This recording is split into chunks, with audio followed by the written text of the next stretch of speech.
हाँ जी बच्चों, I hope you people are doing fine, taking care of your health, and let's proceed now and let me share the whiteboard with you also.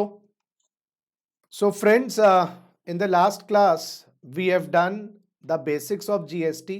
Till now what we have learnt, let's see that. Friends, we have learnt why GST was introduced, in India. What was the problems in the old system? Problems of the old system. Nature of GST. Yes, my dear lovely friends, we have understood nature of GST. What is nature of GST? Fourthly, my dear friends, constitutional amendments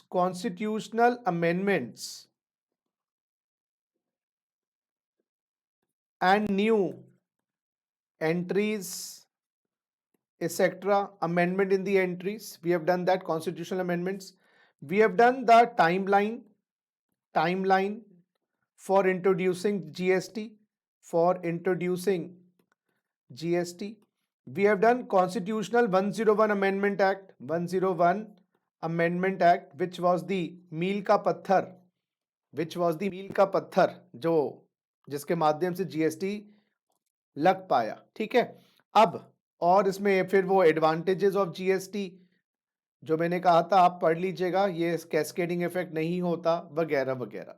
तो इतना करने के बाद my dear friends, इतना करने के बाद हमारी नॉलेज कुछ हद तक क्लियर हो चुकी है। एक चीज और मैं बता रहा हूं जो हमने लास्ट क्लास में या उससे पहले कभी डिस्कस करी होगी, checklist for GST. Yes my dear friends, checklist for GST. तो हमने जो बात कर ली थी वो थी checklist for GST. Checklist for GST में सबसे पहले आप ये देखेंगे, आप गुड्स या सर्विसेज का काम करते हैं या नहीं। अगर आपकी गतिविधि गुड्स और सर्विसेज में आती नहीं है, आप पे जीएसटी नहीं है। फिर दूसरी बात, क्या टैक्सेबल गुड्स और टैक्सेबल सर्विसेज में डील करते हैं? क्योंकि बहुत ऐसी सर्विसेज हैं माय डियर फ्रेंड्स, बहुत ऐसे गुड्स हैं जिस पे जीएसटी नहीं है। और जब दिल ही टूट गया जी कर क्या करेंगे, जब गुड्स ही टैक्सेबल नहीं है, जब सर्विस ही टैक्सेबल नहीं है, जीएसटी लगा कर क्या करेंगे। बिल्कुल सही दोस्तों, थोड़ी बहुत धुन खराब है, सुर खराब है, आवाज में मधुरता नहीं है, बाकी सब कुछ सही है आवाज में। इंडियन आइडल में जा सकता था, भेजा नहीं, एनी हाउ। तीसरी बात, आप टैक्सेबल पर्सन होने चाहिए। अगर आप टैक्सेबल पर्सन ही नहीं है तो बात ही खत्म, आप रजिस्टर्ड ही नहीं है, अनरजिस्टर्ड है। अच्छा जी, चौथी बात, जो आप गुड्स और सर्विसेज हैं इनको सप्लाई करना है, और वो सप्लाई टैक्सेबल सप्लाई की डेफिनेशन है। अगर टैक्सेबल सप्लाई में आते ही नहीं हैं तो जीएसटी लगाकर क्या करेंगे। और पांचवा, टैक्सेबल टेरिटरी में होनी चाहिए भाई वो सप्लाई, टैक्सेबल, क्योंकि डेस्टिनेशन बेस्ड है ना, सप्लायर कहाँ का हो वो इंपॉर्टेंट है, सप्लाई हिंदुस्तान में होनी चाहिए। सप्लाई चीन का हो या अफगानिस्तान का, तो टैक्सेबल टेरिटरी ऑफ इंडिया। और बच्चों पार्टी, अगर ये सारी कंडीशन पूरी हो गई तो जीएसटी का टैक्सेबल इवेंट क्रिएट हो जाएगा। टैक्सेबल इवेंट क्रिएट होने के बाद जीएसटी लेवी हो जाएगा। टन लेवी ऑफ जीएसटी लेवी हो जाएगा। Yes my dear friends, GST लग जाएगा तो लगा लो जीएसटी। अब लगाने के लिए आपको इसके बाद स्टेप 6, 7, 8, 9, 10 करने पड़ेंगे। तो ये 5 स्टेप्स ये करेंगे, अभी करना है। गुड्स क्या है, हाँ, आर्टिकल 366 ऑफ द कॉन्स्टिट्यूशन में गुड्स एनी कमोडिटी है ना, मटेरियल, और वो ऐसी चीज, मटेरियल, कमोडिटी और एनी पदार्थ, ये बात लिखी थी। सर्विस क्या था, विच इज नॉट गुड्स। लेकिन गुड्स और सर्विसेज की definition my dear Laddu Gopal और भी दी हुई है, करेंगे। टैक्सेबल गुड्स मतलब एग्जेम्प्ट नहीं होने चाहिए, तो हम अभी एग्जेम्प्ट गुड्स और एग्जेम्प्ट सर्विस की लिस्ट भी पढ़ेंगे। टैक्सेबल पर्सन का मतलब रजिस्ट्रेशन की बात करेंगे भाई। रजिस्ट्रेशन, किसको रजिस्ट्रेशन करवाना, नहीं करवाना, भैया नहीं करवाना तो बैठो घर में। सप्लाई की डेफिनेशन पढ़ेंगे। टेरिटरी ऑफ इंडिया ये तो पता ही है, whole of India including JNK। अब लगाने के लिए माय डियर फ्रेंड्स हमें कुछ और बातें का ध्यान देना पड़ेगा। सबसे इसमें अब स्टेप 6 कह लीजिए। अब हम क्या करेंगे, टाइम ऑफ सप्लाई निकालेंगे। अब ये स्टेप्स 6 7 7 6 कर लो, 6 7 कर लो, एक ही बात। स्टेप 7 हम वैल्यू ऑफ सप्लाई निकालेंगे, वैल्यू ऑफ सप्लाई। स्टेप 8 हम प्लेस ऑफ सप्लाई निकालेंगे, प्लेस ऑफ सप्लाई। स्टेप 9 वो कहीं ना कहीं टाइम ऑफ सप्लाई से लिंक्ड है, तो ये निकालेंगे हम रेट ऑफ GST। वो कहीं ना कहीं लिंक्ड है टाइम ऑफ सप्लाई से, स्टेप 6 से लिंक्ड है, तो ये वाला जो है ना स्टेप 6 से लिंक्ड है कहीं ना कहीं। फिर स्टेप 10 GST लायबिलिटी आ जाएगा, कंप्यूट GST लायबिलिटी। वो फिर उसमें से ITC पहले निकाल के रख लो। चलो आप स्टेप 10 को बोलते हो कंप्यूट ITC। इसमें से हमने माइनस करना है इनपुट टैक्स क्रेडिट। तो आज की प्यारी प्यारी क्लास में हम टाइम ऑफ सप्लाई को शुरू करने वाले हैं। ये जो बातें ना, ये ऊपर वाली ये अभी पढ़ा दी ना, तो वैसे तुम्हारी बैटरी डिस्चार्ज हुई है, वैसे तुम्हारी बैटरी लो चल रही है, मोबाइल फोन बंद हो जाएगा। इसलिए ये थ्योरी की बातें बाद में करेंगे, आज हम करें टाइम ऑफ सप्लाई। अब एक बार time of supply, value of supply, place of supply, rate of GST, ये है क्या? टाइम ऑफ सप्लाई क्या बताएगा? टाइम ऑफ सप्लाई बताएगा date on which transaction of supply is chargeable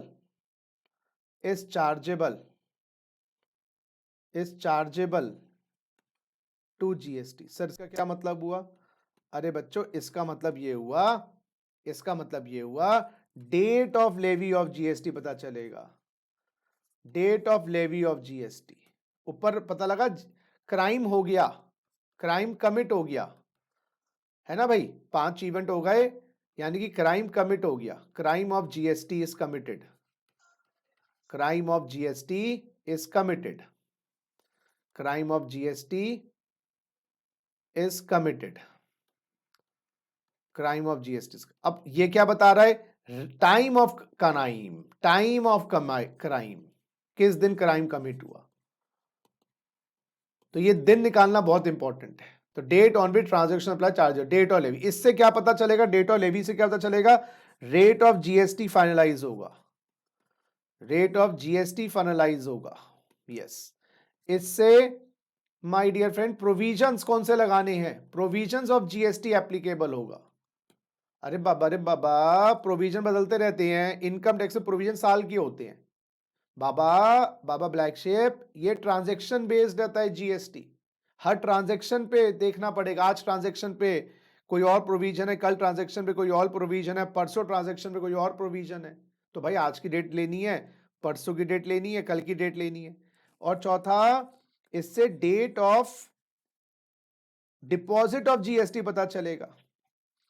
यानी कि अगर हम बोले इससे तो क्राइम की डेट, इससे क्या पता चलेगा? क्राइम का लॉ कौन सा सेक्शन लगेगा, बात सुन, इससे पता चलेगा सजा, और इससे पता लगेगा जेल कितना जाएगा। तो इस डेट के आधार पर हमें यह पता चलेगा, तारीख पे तारीख मिलॉर्ड, तारीख पे तारीख, तारीख पे तारीख, वो तारीख पता चलेगी। इससे सुनो, अगर ये इसमें से टैक्सेबल इवेंट क्रिएट ही नहीं हुआ तो ये आगे 6 step, 7 step, 8 step, 9 step, 10 step करने की आवश्यकता नहीं है। तो ये जितने भी मैं चैप्टर्स करवा रहा हूं अब ये वाले, इसमें हम ये एज्यूम करेंगे कि ऑलरेडी 5 स्टेप्स हो चुके हैं। आइए जी, टाइम ऑफ सप्लाई के आपके 3 सेक्शंस हैं, बिल्कुल सही सुना, 3 सेक्शन है, सेक्शन 12, 13, 14। तो लिखिए, हेडिंग डालिएगा टाइम ऑफ सप्लाई। अच्छा, कुछ चीजें बुक से पढ़वाऊंगा, कुछ चीजें के नोट्स बनवाऊंगा, तो जहां मुझे लगे कंफ्यूजन है वहां पर। आइए, time of supply, time of supply, section 12, time of supply. बच्चों सेक्शन 12, सेक्शन 13, 13 मेरा, तेरे मेरे बीच में कैसा है ये बंधन अनजाना। Section 12, section 13, section 14। अब ये time of supply concept clear हो गया कि भाई सप्लाई हो चुकी है, टैक्सेबल टेरिटरी हो चुकी है, किस दिन। अब ये 3 सेक्शन क्यों सर? सुनो, हम ये देखते हैं जो सप्लाई हुई है उसके दौरान, yes, change in GST rate हुआ है क्या? Change in GST rate, no change in GST rate, change in GST rate. क्या मतलब सर? इसका मतलब मेरे बच्चों कि अगर जब आपने सप्लाई करी है उसके दौरान क्या रेट चेंज हुआ? जैसे जेट 5% था, 12 हो गया, 12 का 18 हो गया, आप क्या ना जी ना, हमने माल बेचा, माल के पैसे आए, बिल इशू किया, कोई चेंज नहीं है। नहीं है चेंज, बहुत बढ़िया, कंफ्यूजन कम है। अब इस केस में time of supply of goods section 12 में निकाला जाएगा। अगर कोई रेट चेंज नहीं हो रहा तो सेक्शन 12 में डेट आएगी, तारीख पे तारीख, और time of supply of services section 13 में निकाला जाएगा। अच्छा, time of supply of goods section 12 में निकालेंगे बच्चों, time of supply of services section 13 में निकालेंगे। और सर अगर चेंज इन जीएसटी रेट हो रहा है तो बेटा जैसे क्या होता है अभी बताऊंगा। तो हम time of supply of goods section 12 में ही निकालेंगे। अच्छा, तो गुड्स के लिए सेक्शन 12 ही एप्लीकेबल है, चाहे रेट चेंज हो या रेट चेंज ना हो। लेकिन yes, time of supply of services फिर वो सेक्शन 14 में आ जाएगा। तो ये 3 सेक्शन इस प्रकार से हैं जो मैंने बताए कि अगर सप्लाई करते वक्त कोई रेट चेंज नहीं हुआ तो सरकार कहती है भाई साहब time of supply of good section 12 में निकालिएगा और time of supply of service section 13 में निकालिएगा। ठीक है भाई। और अगर जीएसटी के रेट में कोई बदलाव आया सप्लाई करते वक्त, है ना, तो गुड्स के केस में तो सेक्शन 12 में ही रहना पड़ेगा। ठीक है। और time of supply of services बेटा हम सेक्शन 14 में देखेंगे। तो मैं आपको पहला काम शुरू करवा रहा हूं, वो है time of supply of goods section 12। और बच्चों रेट चेंज हो रेट चेंज ना हो सेक्शन 12 में ही रहेंगे। तो गुड्स के तारीख पता लगाने के लिए, क्योंकि तारीख से पता चलेगा कौन सा लॉ लगना है उस दिन का, कौन सा रेट लगना है उस दिन का, और उस दिन से पता चलेगा जमा करवाने की तारीख। और हमें जीएसटी महीने टू महीने जमा करवाना होता है अगले महीने की 20 तारीख तक। तो बेटा अगर टाइम आया अप्रैल के महीने में तो 20 मई तक जीएसटी जमा होगा। ये इंपॉर्टेंट है। मई में टाइम आया तो 20 जुलाई, 20 जून, जून में डेट आई, मान लो 15 जून आई डेट, तो 20 जुलाई, जुलाई में डेट आई 20 अगस्त, दिसंबर में डेट आई 20 जनवरी। आइए हेडिंग डालिए, time of supply of goods section 12। Heading डालिए अब, time of supply of goods section 12। Time of supply of goods section 12। Time of supply of goods section 12। अब सेक्शन 12 में ना अलग अलग केसेस दिए हुए हैं। मैं अब क्या चाहूंगा, ये यहां तक आयतें कॉपी तो कर ही लिया, इनफैक्ट मैं क्या चाहूंगा कि आप कुछ चीजें बुक में ही नोट करें, या अच्छा नोट्स तो आपके पास होंगे ही ना, तब आपके पास तो सॉफ्ट कॉपी वाले हैं, जब बुक आ जाएगी जब बुक में लिख पाएंगे ना। चलो एक बार मैं ओपन कर रहा हूं आपकी टाइम ऑफ सप्लाई का चैप्टर, वो जो चैप्टर है वो ओपन कर रहा हूं सो दैट आपको समझ आए। हाँ जी, एक सेकेंड बच्चों, टाइम ऑफ सप्लाई,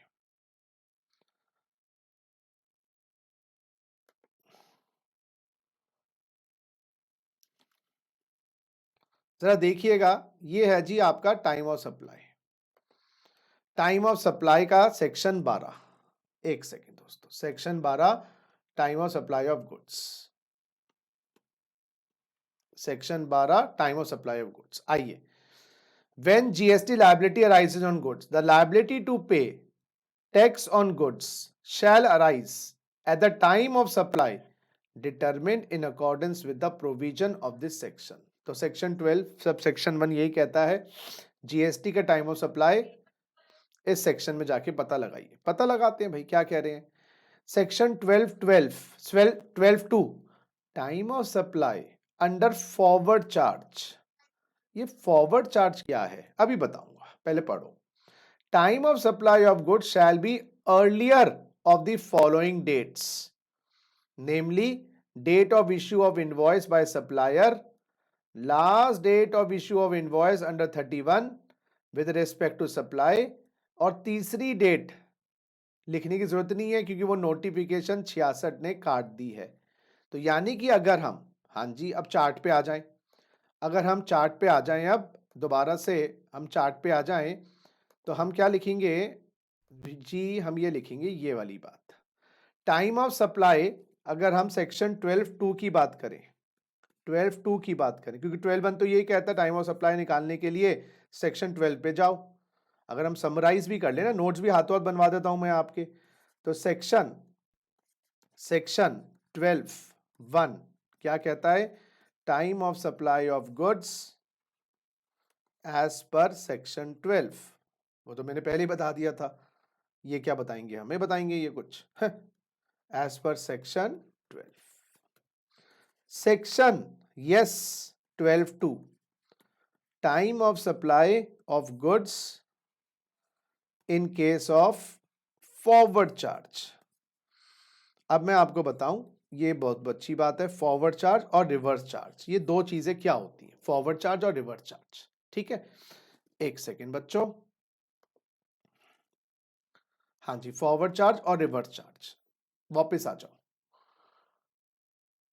जीएसटी के लिए सुनो मेरी बात, जीएसटी की लायबिलिटी टैक्सेबल पर्सन पे आती है, टैक्सेबल सप्लाई, टैक्सेबल पर्सन। ठीक है, इस बात को दिमाग में रखना।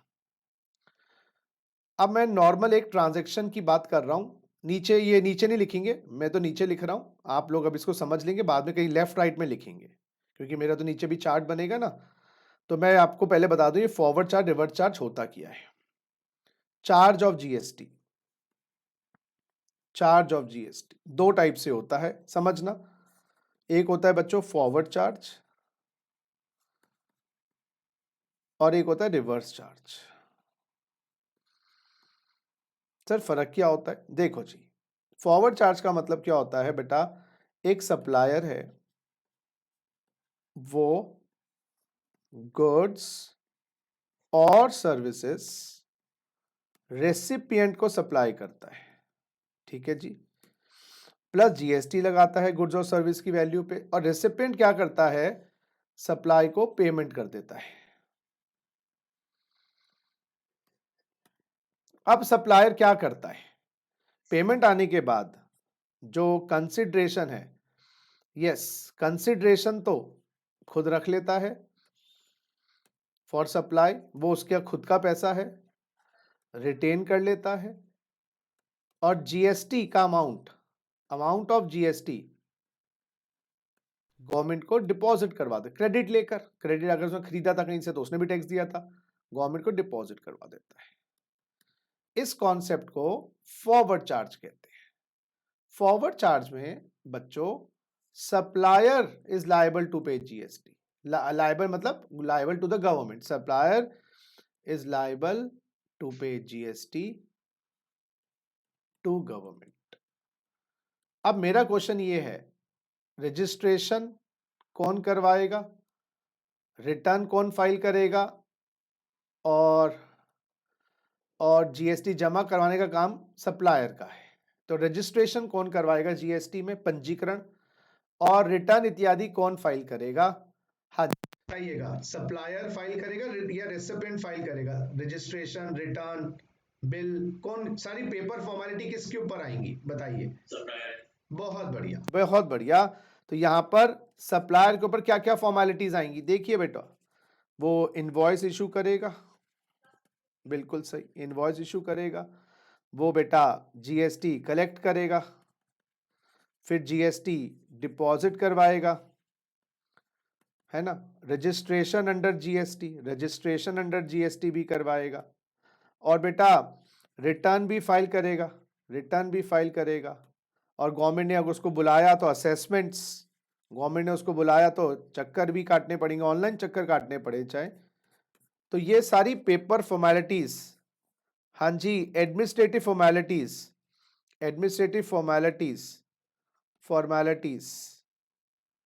On supplier, administrative formalities, my dear friends, on supplier, administrative formalities on supplier, इसको बोलते हैं forward charge, forward direct charge कह लो, इसको डायरेक्ट चार्ज कह लो, फॉरवर्ड चार्ज कह लो, यस। इसमें रेसिपिएंट के ऊपर खाली ही हैज टू पे, बाकी कोई पेपर फॉर्मेलिटी इसके ऊपर नहीं। जैसे मैकडोनल्ड्स में गए, आप बर्गर खा के आ गए, मजा करके आ गए, सारी सजा जो भुगतनी पड़ेगी ना उसकी, हाँ, मॉनेटरी वाइज तो लायबिलिटी रिसिपिएंट पे है, लेकिन जो कागजी कार्रवाई है वो सप्लायर पे है, ये बात याद रखना। हाँ, बर्डन तो आप पे ही है, बर्डन ऑफ जीएसटी आप पे ही है, रिसिपिएंट पे, लेकिन बर्डन ऑफ फॉर्मेलिटीज सप्लायर पे है, ठीक है। एक कॉन्सेप्ट और होता है जिसका नाम है रिवर्स चार्ज। रिवर्स चार्ज में क्या होता है, सप्लायर, सुनो उल्टा हो गया, रिवर्स, गुड्स और सर्विसेज सप्लाई करता है, किसको सर, रेसिपिएंट को, सुनिएगा मेरी बात, रेसिपिएंट को। अच्छा, अब रेसिपिएंट जो है ना, ये पेमेंट विद जीएसटी करता है, यहां पर पेमेंट विदाउट जीएसटी करता है, हाँ, पेमेंट विदाउट जीएसटी। क्यों भाई, जीएसटी खा जाएगा क्या ना, गवर्नमेंट कहती भाई recipient deposit GST to government,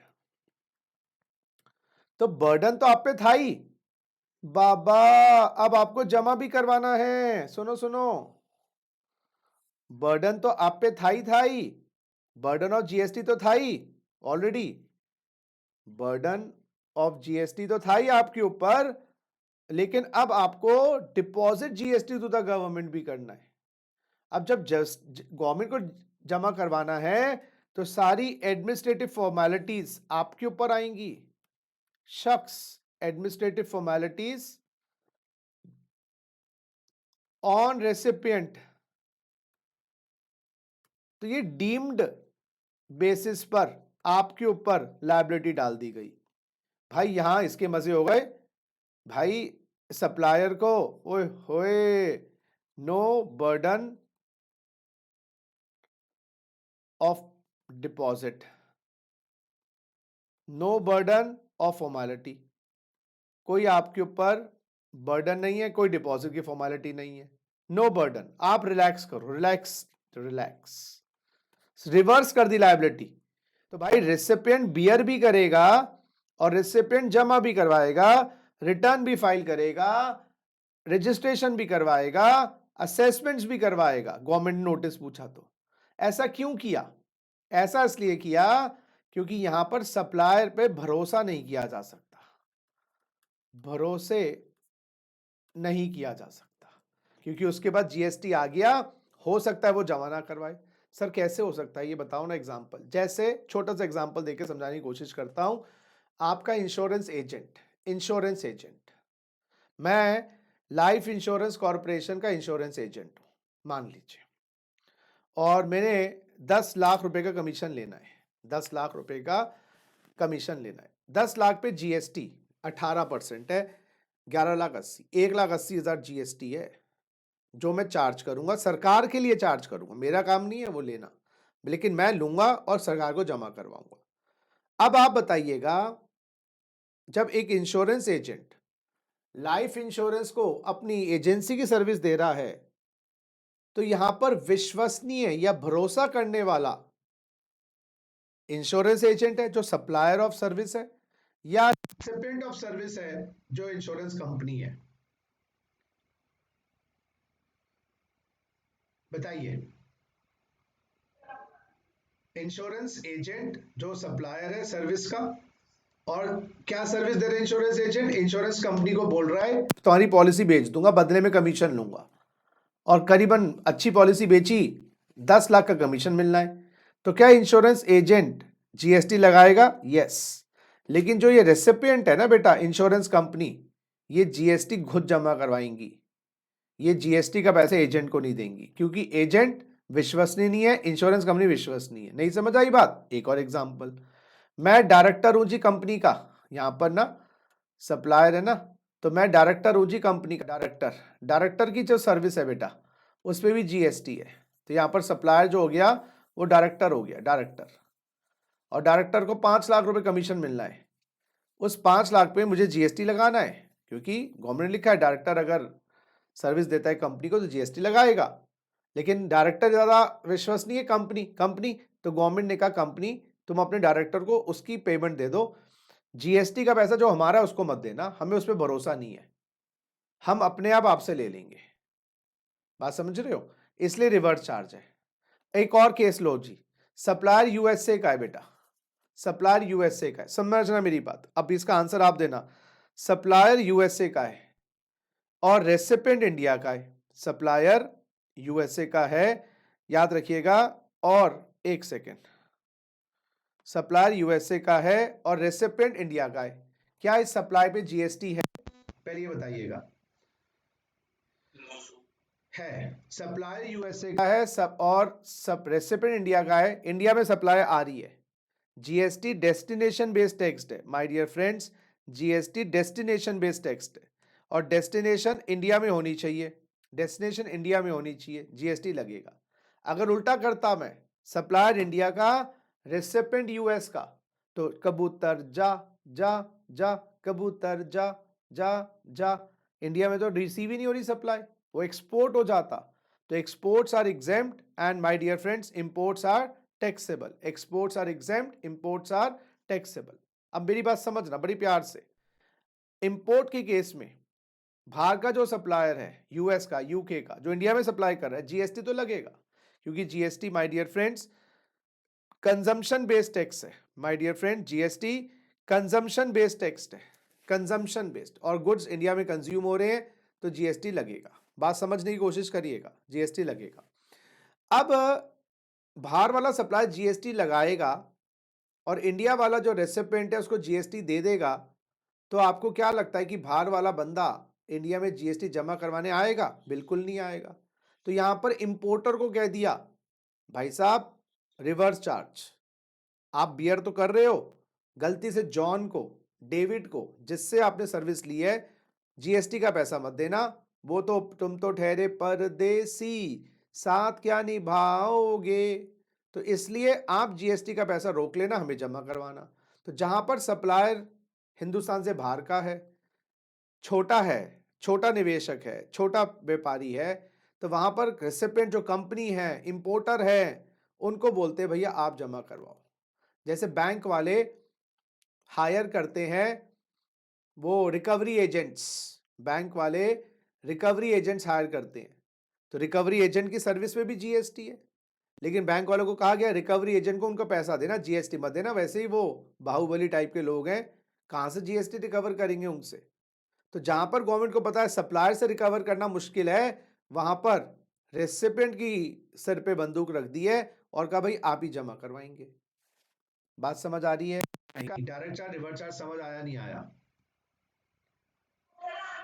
चलिए, तो बस, तो रिवर्स चार्ज में बेटा सिरदर्दी आपकी बढ़ गई, या कितना इजी होता। देखो आप लोग सोचो, आप लोग कोचिंग की फीस दे रहे हो, आप रेसिपिएंट हो, और आप इंस्टीट्यूट से क्लासेस ले रहे हो, आपने तो पैसा देके अपनी बला छोड़ ली ना, अब हमारी बला बढ़ गई, हम उस पैसे को अलग करेंगे, जीएसटी को, फीस को अलग करेंगे, पंजीकरण करवाएंगे, जमा करवाएंगे, नोटिस आ गया कोई जीएसटी अथॉरिटीज का, रिप्लाई करेंगे, तुम्हारी क्या, तुम तो देके बरी हो गए, बर्गर खा के आ गए, मैकडोनल्ड फंस रहा है बेचारा।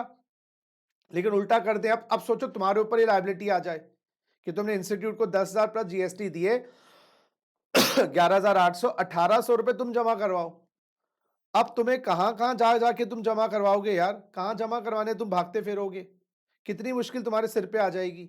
यही रिवर्स चार्ज है, समझ गए। लेकिन कोचिंग में रिवर्स चार्ज नहीं है तो ऑब्वियसली आप हमें दे दोगे, ठीक है। चलो अब मैं जो पॉइंट करवा रहा हूं, yes my dear friends, time of supply का 12 12 क्या कहता है, देखिए जरा। 12 कहता है फॉरवर्ड चार्ज की बात करता है। 12 फॉरवर्ड चार्ज की बात करता है। वो कहता है time of supply in case of forward charge, in case of forward charge. और वो क्या होगा, date of issue of invoice, जब इनवॉइस इशू हुआ वो तारीख, हाँ जी, और last date of issue of invoice under section 31। लो जी, विच एवर इज अर्लियर। तो date of issue of invoice और last date of issue of invoice under 31 whichever is earlier. अब सुनिए, last date of issue section 31 में लिखा है कि गुड्स के सप्लायर को या सर्विस के सप्लायर, भी तो गुड्स की बात कर रहे हैं, कब तक बिल इनवॉइस इशू कर देना है। इसमें क्या लिखा है, if movement involved, no movement involved. क्या गुड्स की मूवमेंट इन्वॉल्व्ड है सप्लाई से पहले।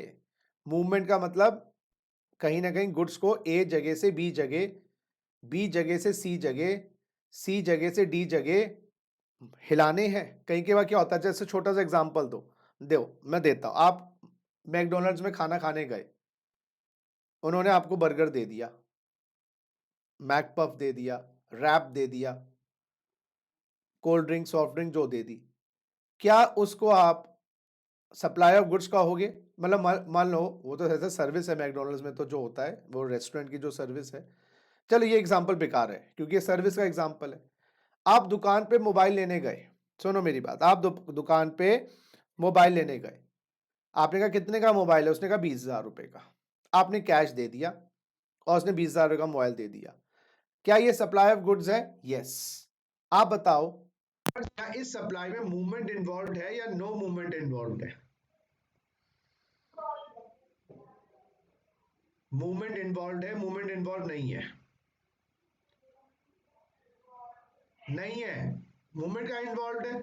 कहा वो आपने बोला कि गुड्स मेरे मोबाइल को वहां भिजवा दो, आपने कुछ कहा ही नहीं बात, ये तो हाथों डिलीवर कर दिया। या तो आप कहते सर ये गुड्स यहां पर डिलीवर होने हैं, वहां डिलीवर होने हैं, या मैं डिलीवर करूंगा, कोई डिलीवरी की बात ही नहीं कर रहे हम। यहां पर मूवमेंट इन्वॉल्व का मतलब क्या, गुड्स मूव मूव करेंगे भाई कुछ। अच्छा आप आए मेरे पास, मैंने कहा हाँ जी, क्या जी 200 मोबाइल चाहिए, मैंने कहा ठीक है जी, कहाँ डिलीवर करवाने हैं, क्या जी मेरा घर 3 किलोमीटर दूर है, वहां डिलीवर करवा दो। तो मूवमेंट इन्वॉल्व है, मूवमेंट इन्वॉल्व नहीं है, मूवमेंट इन्वॉल्व है। तो नो मूवमेंट इन्वॉल्व है और मूवमेंट इन्वॉल्व है। मूवमेंट इन्वॉल्व का मतलब सप्लाई होने से पहले बता दिया गया था goods A to B, B to C जाएंगे। मूवमेंट इन्वॉल्व है तो last date of issue of invoice है date of removal of goods. Goods जब रिमूव हुए, यस, गुड्स जब रिमूव हुए उस दिन तक इनवॉइस करना है। तो अगर आपने कहा सुनो मेरी बात, गुड्स को मेरे पास भिजवाओ, कल कल भेज देना, कल 10 बजे निकल गए, परसों आपको 10 बजे पहुंचे, तो मुझे इनवॉइस जब गुड्स निकल गए थे मेरे मेरे फैक्ट्री से, गोडाउन से, शोरूम से, जब बोला जाएगा डेट ऑफ रिमूवल। और मूवमेंट इन्वॉल्व नहीं है, आप आए सर जी मोबाइल दे दो, मैंने दे दिया, कोई मूवमेंट की बात ही नहीं है इसमें। ऑब्वियसली खुद तो लेके जाओगे कहीं ना कहीं, वहीं बैठ के कोई डेरा डाल लोगे, वो मूवमेंट नहीं होती। मूवमेंट का मतलब सप्लाई के टाइम पे क्या कंडीशन डाली गई थी कि goods A to B move होंगे, चाहे भाड़ा तुम दोगे मैं दूंगा, लेकिन मूव तो होंगे, ऐसी बात ही नहीं हुई। उस केस में डेट ऑफ डिलीवरी तक आपको इनवॉइस इशू करना है, डेट ऑफ डिलीवरी तक इनवॉइस इशू करना है, date of delivery of goods. अब थोड़ा सा चीजों को और सरल बनाते हैं, कॉपी तो करो इसको, कॉपी तो करो जरा, आइए। Movement involve, no movement involve, और ये सेक्शन 31 ही है। आइए क्वेश्चन करेंगे, हो गया, कितना इजी कॉन्सेप्ट था। आइए जरा, determine Yes, determine time of supply of goods. Yes. Case 1. हाँ जी, case 1. Date of contract, contract sign किया 1/4/2020. Date of invoice 5/6/2020. बिल इस दिन इशू किया. समझना, अलगाना होना समझ आएगा बात. Date of removal, goods remove हुए 28/5/2020 को. Date of delivery, goods deliver हुए 1/6/2020 को. अच्छा, और पेमेंट आई, date of receipt of payment, मुझे पेमेंट मिली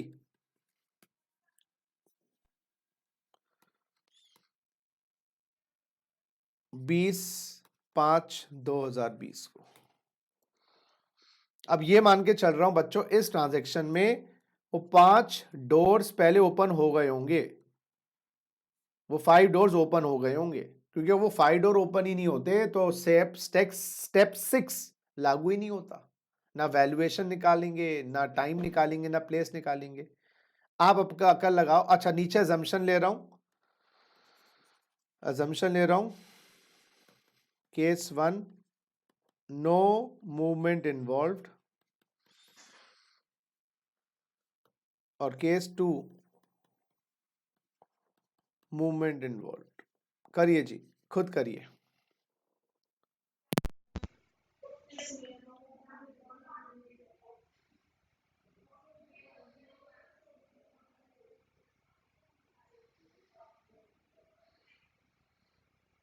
करिए जरा.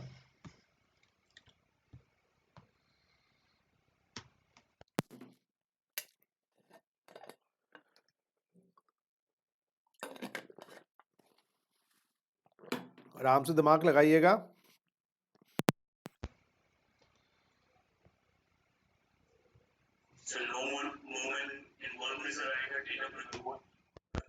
नो मूवमेंट में आएगा कौन सी डेट? आंसर क्या आ रहा है? 28/5/2020 को आप जीएसटी के चुंगल में फंस गए. क्राइम तो हो गया था, लेकिन डेट ऑफ क्राइम 28/5 है. और मूवमेंट इन्वॉल्व में डिलीवरी का डेट, हाँ, 1 जून 2020 को ये माना जाएगा कि तुम जीएसटी के क्राइम में कमिट कर दिया. क्राइम और क्राइम की डेट दो अलग चीज है. वो 5 डोर मैं मान रहा हूं, पर अगर वो ओपन ही नहीं होते तो ये मैं मानता आपने जीएसटी में आई नहीं. अब आप यहां पर आए 28/5 को. सुनो मेरी बात, यहां पर आए 1/6 को. अब सुनना, 28/5 का जीएसटी इस ट्रांजैक्शन का 20 जून तक जमा करवाना पड़ेगा. 20 जून तक. और 1 जून का जीएसटी 20 जुलाई तक. डेट में फर्क आ गया, समझो. केस 1 का जीएसटी जमा होगा 20 जून तक. इस ट्रांजैक्शन का पैसा आए ना आए कोई मतलब नहीं है. अच्छा, तो डेट ऑफ कॉन्ट्रैक्ट तो यानी कि हमेशा इररेलेवेंट है. डेट ऑफ कॉन्ट्रैक्ट इंपॉर्टेंट नहीं है. किसी का खून करना, उसको देखा आपने, खाली देखने से क्या होता है. तो डेट ऑफ कॉन्ट्रैक्ट इररेलेवेंट है. पेमेंट तो 20/5 को आ गई. क्या आपने 20/5 की डेट को नहीं लेना क्या? मेरा क्वेश्चन ये, 20/5 की डेट को नहीं लेना क्या? नहीं, ये इररेलेवेंट करती है. डिलीट हो गई है ये date. Deleted by notification number 66/2017. ये इररेलेवेंट अब हो गई है. Date of receipt of payment important नहीं है. यानी कि जीएसटी की लायबिलिटी गुड्स पर इनवॉइस, रिमूवल और डिलीवरी, इन तीनों की जुगलबंदी से ही है. यस, इन तीनों. यानी कि अगर आपने बिल इशू कर दिया, वैसे लास्ट डेट क्यों वर्ड लिखा? अब सुनो, बिल इशू कर दिया लोगों ने, खाली बोलते date of issue of bill GST की लायबिलिटी को फाइनलाइज करता है. अब छोटा सा एग्जांपल देखिएगा अगर आपको बात और क्लियर करनी है. आप आपकी फीस ड्यू कब होगी? आप इंस्टीट्यूट में आए और कहते हो क्लासेस लेनी है, ब्राउज़र लेके चले जाते हो, भैया आपकी फीस देने की लायबिलिटी ड्यू कोई हो गई। आप अगले दिन आए, हाँ जी मेरी बुकिंग कर लो, कॉन्ट्रैक्ट साइन कर लिया आपने, क्या फीस ड्यू हो गई? नहीं। अब डेट ऑफ रिमूवल और डिलीवरी का मतलब आपने क्लासेस लेना स्टार्ट कर दिया, अब क्लासेस स्टार्ट हो गई, 4 5 6 क्लास हो गई, अब आपकी फीस ड्यू हो गई। इसी तरीके से कॉन्ट्रैक्ट की डेट इररेलेवेंट है, date of receipt of payment ये रेलेवेंट होती थी, गवर्नमेंट ने डिलीट कर दी, क्यों कर दी वो भी बताऊंगा।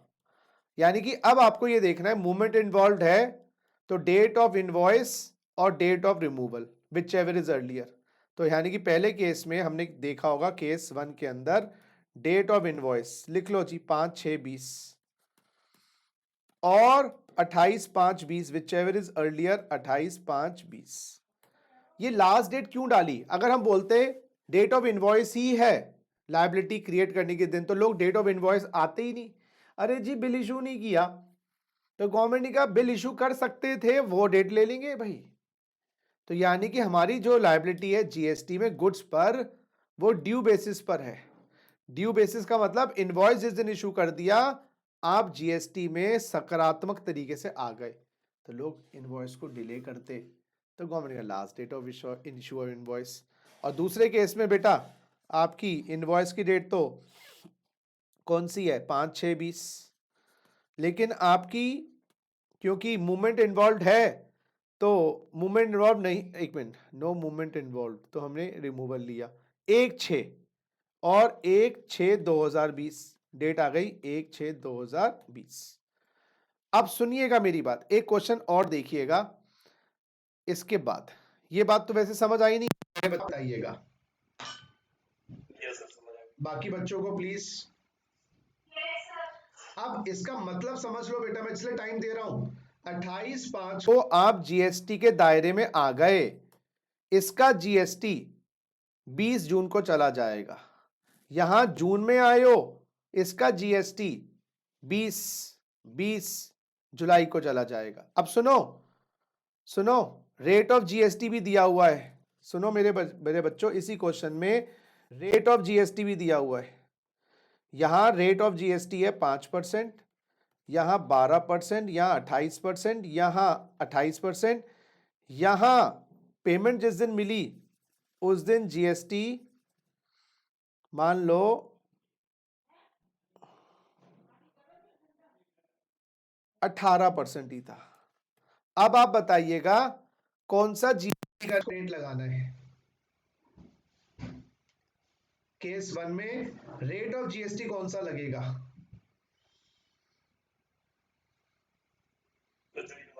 बहुत नहीं नहीं नहीं, जो 28 तारीख को रेट है और 28 को रेट है 18%, ये लो जी 18% जीएसटी लगेगा इस ट्रांजैक्शन पे।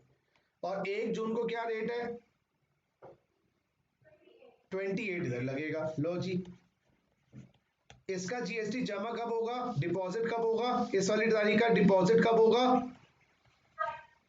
Up to 20/7/20। इसका जीएसटी जमा कब होगा? हाँ, डिपॉजिट अप टू 20/6/20। ये ऐसे है।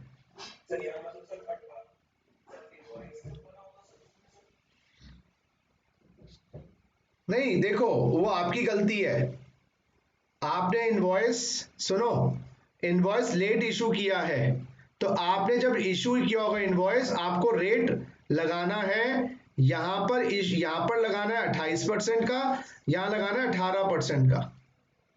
ये नहीं कि जिस दिन इनवॉइस इशू किया, क्योंकि इनवॉइस की डेट आप लेट करो, आपको पहले करना चाहिए था इनवॉइस, और आपने पहले नहीं किया तो ऐसा कोई है कि हम आपका मन मुताबिक रेट लगा देंगे।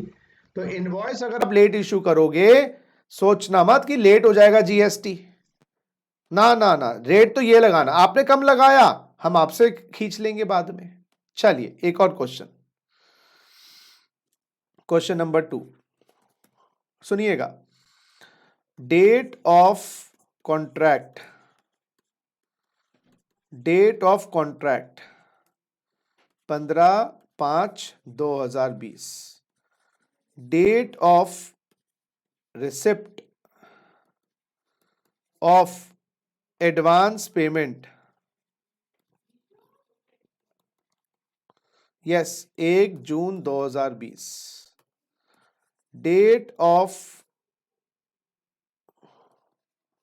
Invoice 5/6/2020, date of supply of goods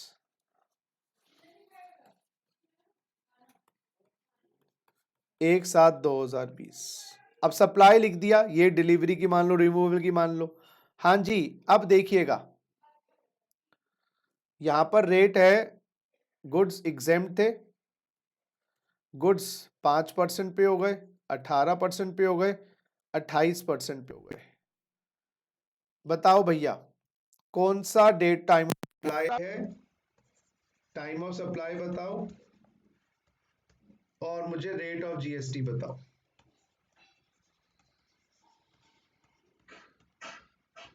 ji, time of supply बताओ और रेट ऑफ जीएसटी बताओ।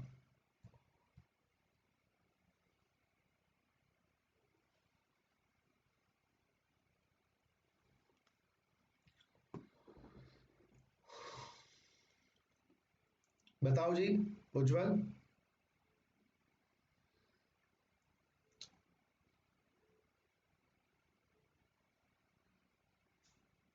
आवाज नहीं आ रही?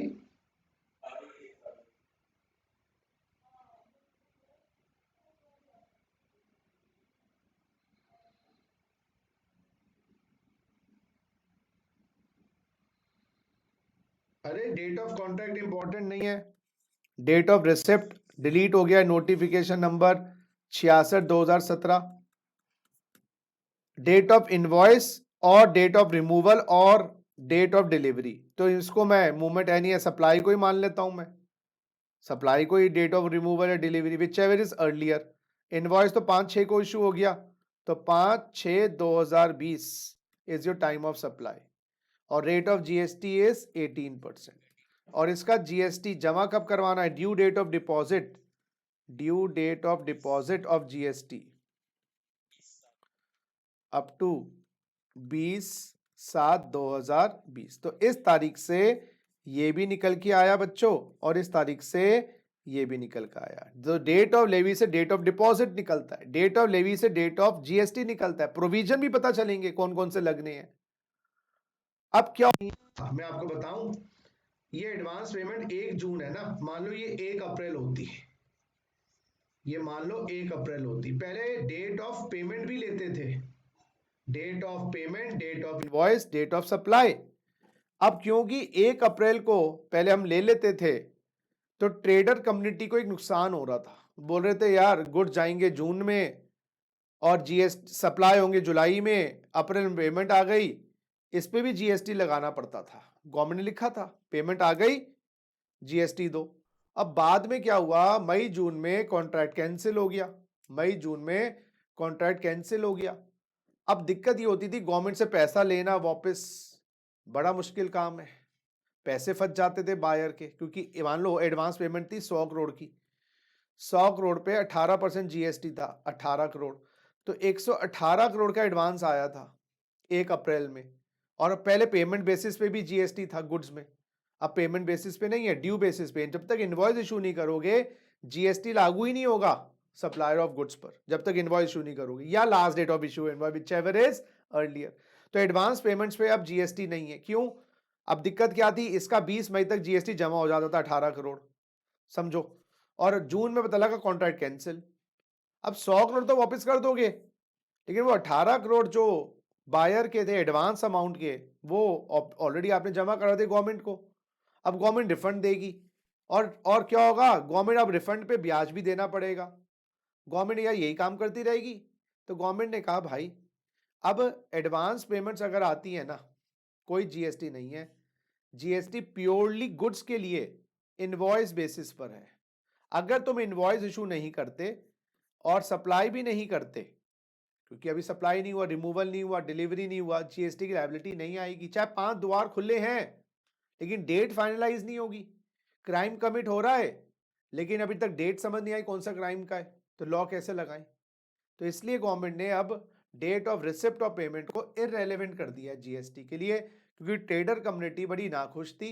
एडवांसेस आते हैं, वापस देने पड़ जाते हैं, गवर्नमेंट का पैसा फंस जाता है, तो आपका पैसा ब्लॉक हो जाता है 18 करोड़ का, समझ गए। दूसरे को भी एडवांस दिया हुआ था, वहां से भी पैसा फंस गया। तो ट्रेडर कम्युनिटी को खुश कर दिया नोटिफिकेशन 66/2017 लाकर कि भाई आप लोगों को रिसिप्ट बेसिस पे जीएसटी नहीं देना। जब इनवॉइस इशू कर दोगे या इनवॉइस की आखिरी तारीख आ जाएगी उसी दिन हम आपको लायबल करेंगे विच एवर इज अर्लियर। ये बात क्लियर बोलो, नहीं तो फिर मैं रुका रहूंगा। चलो आइए अब दोबारा से, ये तो हो गया आपका movement involve, not movement involve, removal, ये छोटी छोटी बारीक पॉइंट्स भी करवाऊंगा। रिमूवल का क्या मतलब वो, लेकिन अभी नहीं, क्योंकि अभी थोड़ा सा हम हल्के फुल्के तरीके से कर रहे हैं। हल्का फुल्का नहीं कर, तो हम पूरा प्रॉपर ही रहे हैं। कभी सोचो कि हल्का फुल्का करे जा रहे हैं, बस हल्का हल्का कर रहे हैं, ऐसा कुछ नहीं है। लेकिन आपको हल्के हल्के लेवल को नॉलेज को बढ़ा रहे हैं। आइए अब जरा, अब आइए जरा एक सेकेंड बेटा।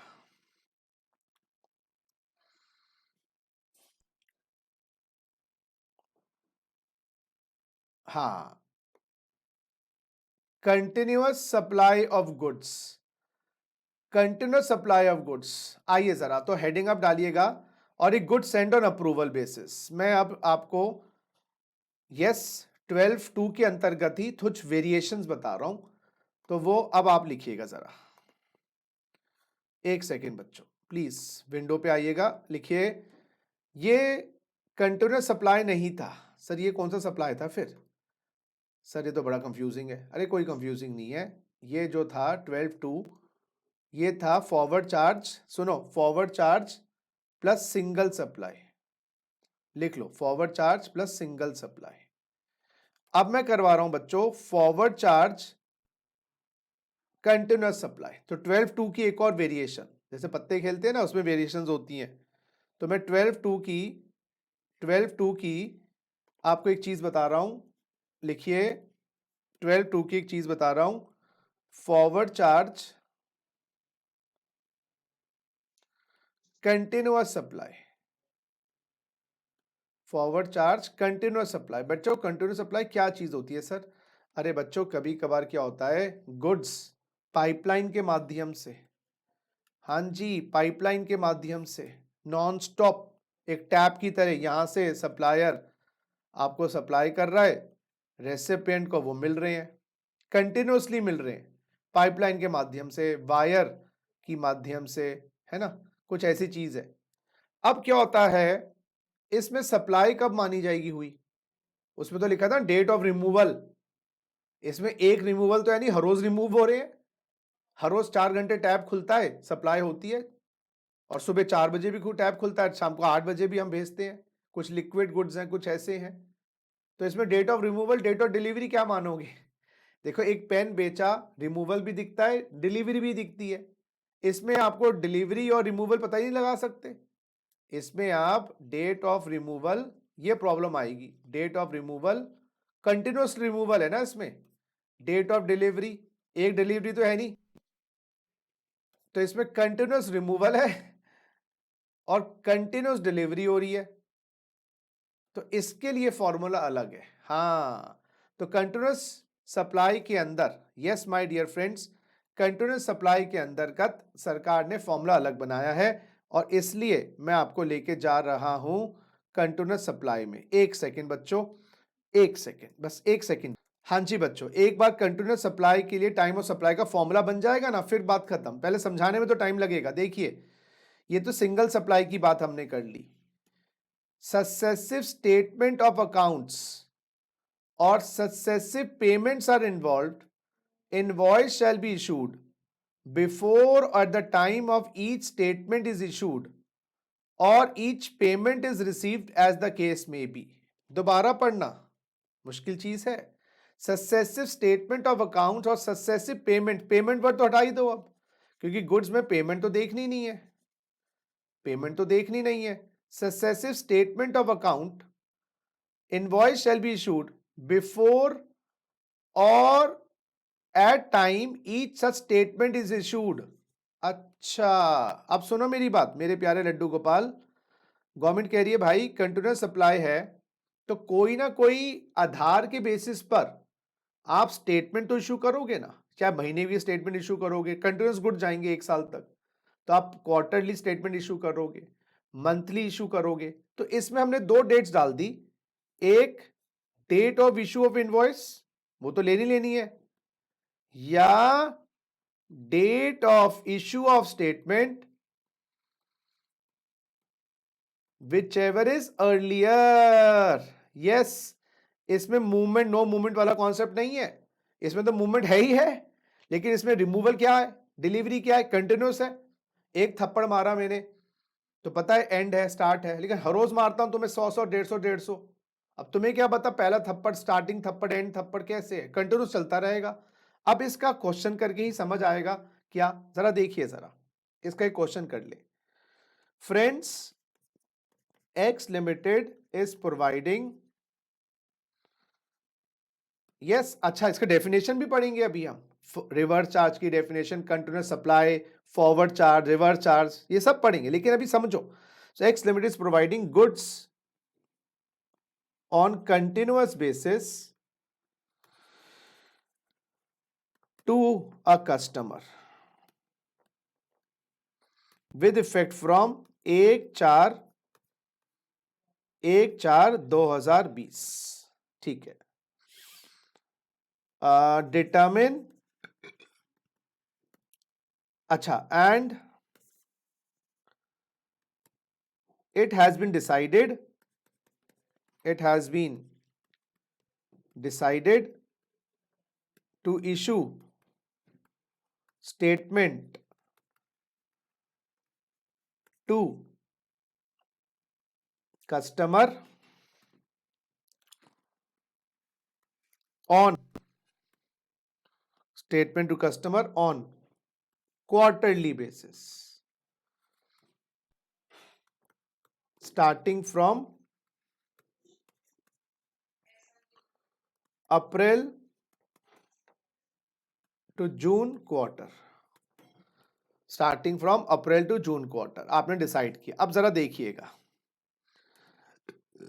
Quarter April to June 2020, date of issue of statement, आपने इशू कब करी, स्टेटमेंट आपने इशू करी बच्चों 30 June 2020, date of issue of statement 30 June 2020।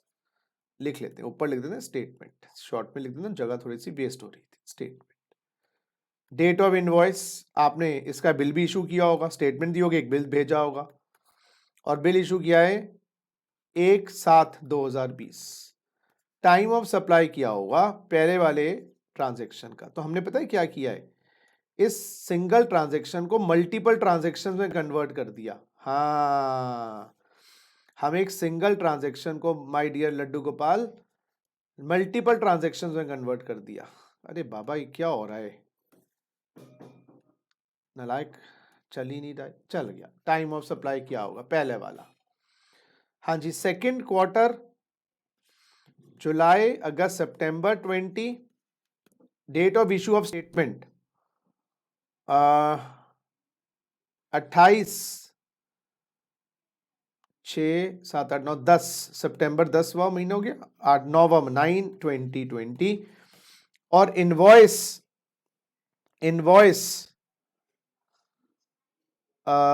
Invoice हो गया बच्चों, इशू क्या है 30/9/2020। अक्टूबर टू दिसंबर 20 स्टेटमेंट इशू करा है 1 जनवरी 2021 को, और इनवॉइस इशू कर दिया 31 दिसंबर 20 को। और चौथे केस में, क्योंकि बिलिंग के लिए कुछ स्टेटमेंट तो इशू करोगे ना, जनवरी टू मार्च 21 स्टेटमेंट इशू कर दी 31 मार्च 21, इनवॉइस नॉट इशूड, अभी तक इनवॉइस इशू नहीं किया। तो इन 4 केसेस में सप्लाई बताइएगा।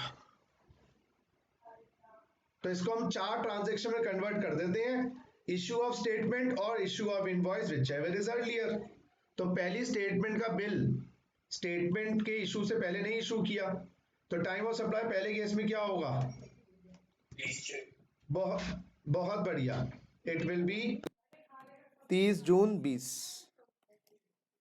हाँ जी, दूसरा केस में बताइएगा, दूसरे केस में बताइएगा।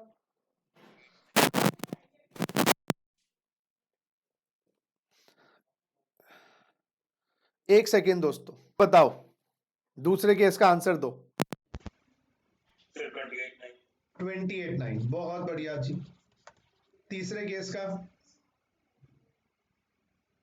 31/12। सौम्या आप हैं? सौम्या, शौर्य? नहीं है सर। आज कहाँ गए सारे बच्चे? हाँ अच्छा अच्छा, चौथे केस का आंसर बताओ। देवेन भी नहीं है आज?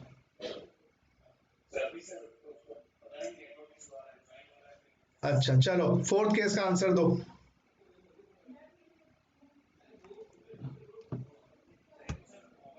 नहीं, अर्लियर है ना,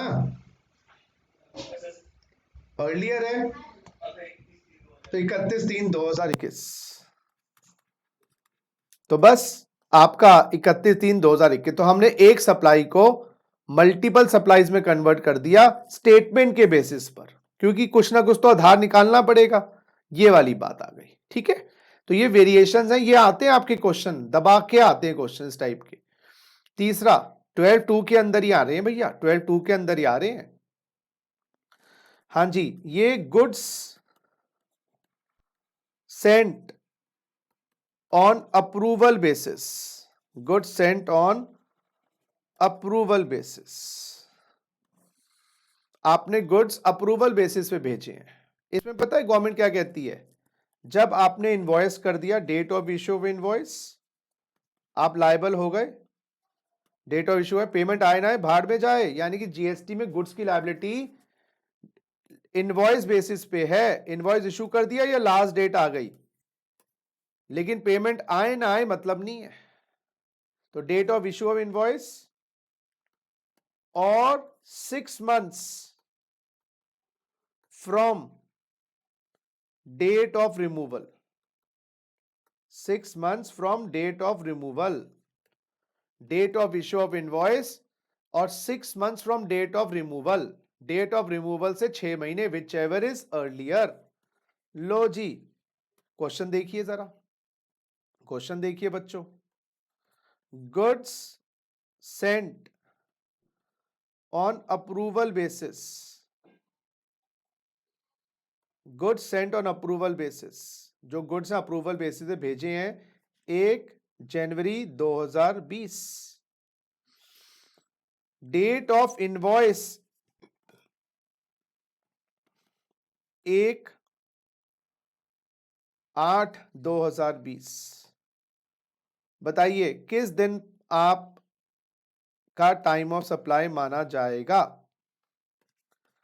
किस दिन टाइम ऑफ सप्लाई माना जाएगा, बताइए जी।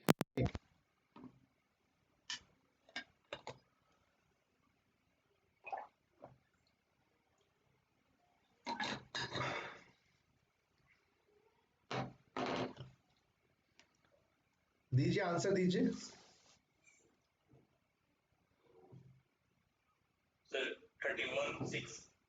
30 जून, 6 महीने। अब आप देखो, पहले तो date of issue invoice, date of invoice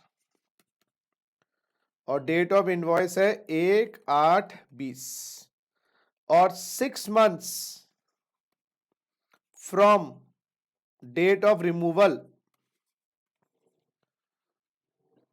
वो है भैया 1/1/20 प्लस 6 months, तो बेटा 30 June 2020, which ever is earlier. हाँ, तो टाइम ऑफ सप्लाई इस सप्लाई का 30 जून 2020 को आ जाएगा। आपके इनवॉइस लेट इशू किया, हमें मतलब नहीं है, या तो 6 महीने के अंदर अंदर आप ना की परमिशन ले लो, गुड्स रिजेक्टेड, बात ही खत्म। अगर 6 महीने में रिजेक्शन नहीं आई तो हम उसको सप्लाई मान लेंगे और टैक्स कर देंगे। हाँ, पांचों कंडीशन पूरी होनी चाहिए ऊपर वाली, taxable supply, taxable territory, taxable person, taxable goods, taxable जो भी कंडीशंस हैं वो।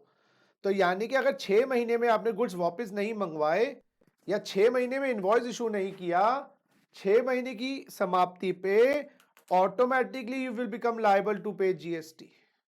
6 महीने की समाप्ति पे automatically you will become liable to pay GST. Yes, तो जीएसटी की लायबिलिटी ड्यू बेसिस पे है, लेकिन इनवॉइस इशू करो या last date whichever is earlier. ठीक है, चलिए ये आपका 12(3), 12(2) भी हो गया। अब मैं आपको पढ़ा रहा हूं 12(3). 12(3) है time of supply in case of reverse charge. Time of supply in case of reverse charge. इसके लिए मैं आपको दोबारा थ्योरी पे लेके जाऊंगा, तो नोट्स भी आपके हाथों हाथ बनवा रहा हूं सो दैट आपको दिक्कत ना आए। आइए जरा, time of supply in case of reverse charge, ये तीनों चीजें हमने कर ली। आइए, time of supply in case of reverse charge 12(3). आइए, in case supplies in respect of which tax is paid or liable to be paid on reverse charge, who is liable to pay tax in this case? Recipient. Recipient is liable to pay. और recipient of goods होगा ना, क्योंकि हम goods की बात कर रहे हैं, तो गुड्स के संदर्भ में इसको पे करना। तो इसके ऊपर क्राइम कब कमिट होगा, देखते हैं। Earliest of the following dates, date of receipt of goods, जिस दिन गुड्स रिसीव हुए, ठीक है। By whom, by recipient. Date of goods, receipt of goods by recipient. एक, date of payment as entered in the books of accounts of the recipient or date on which payment is debited in his bank account, whichever is earlier। तो books of account से debit हुई payment या bank account से debit हुई, whichever is earlier। अच्छा, यहां payment की date देखनी है जो रेसिपिएंट करेगा। फॉरवर्ड चार्ज में सप्लायर को कब मिलती है डेट वो नहीं देखते, लेकिन रिवर्स चार्ज में जो रेसिपिएंट का पेमेंट करेगा।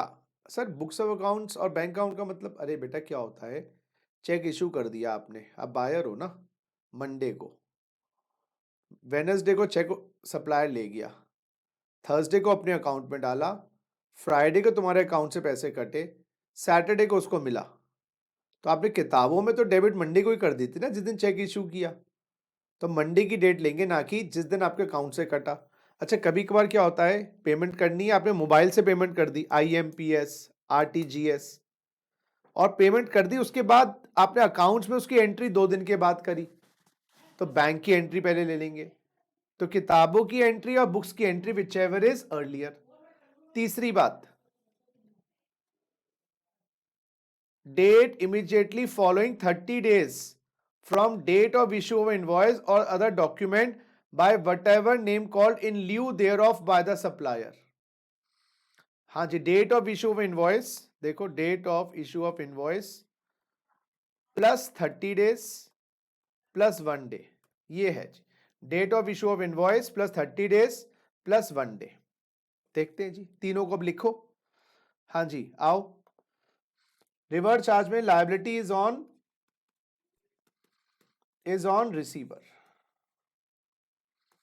हाँ जी, पहली date, date of receipt of goods, date of receipt of goods. Yes my dear friends, date of receipt of goods. दूसरी date, date of payment debited from books of account और bank account of recipient. और तीसरा, ये whichever is earlier। तीसरा, date of invoice plus 30 days। ये क्यों कर रहे हैं ऐसे बताऊंगा, 1 day। तीनों का अर्लीएस्ट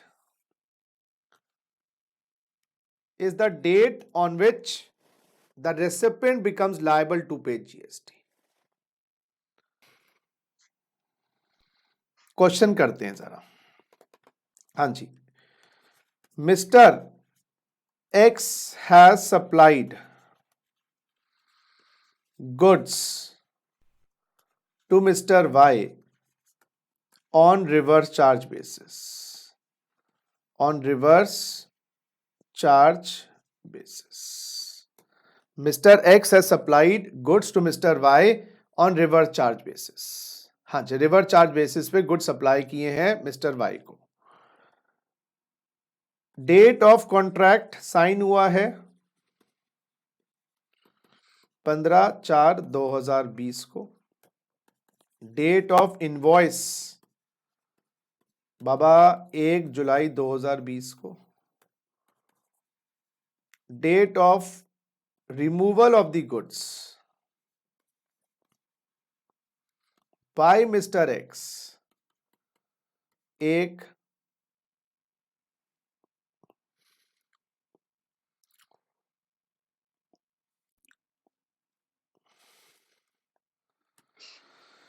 7 के बाद 25/7/2020। Date of receipt of goods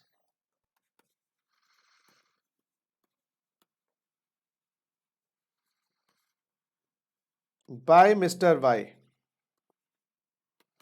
Date of receipt of goods by Mr. Y. Yes, my dear friends.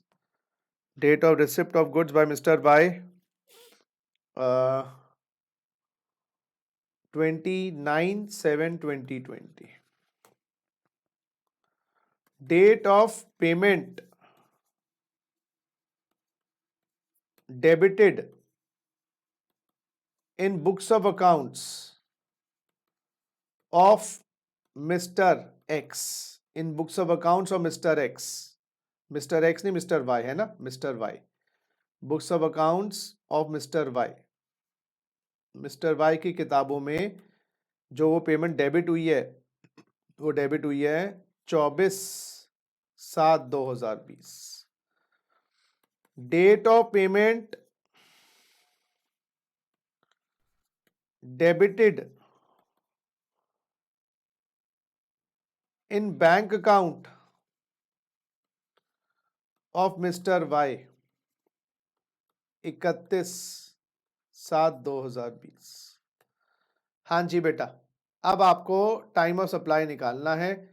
Compute time of supply for mister Y,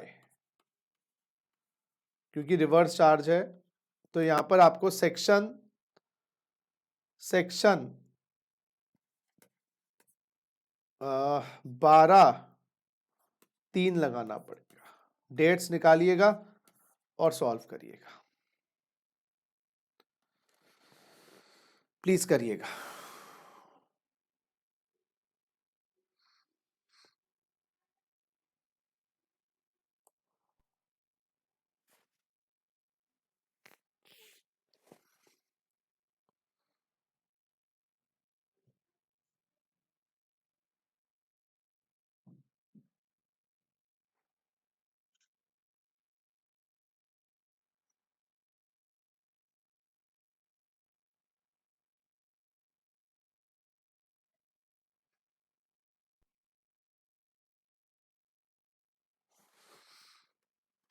कुछ आंसर आया?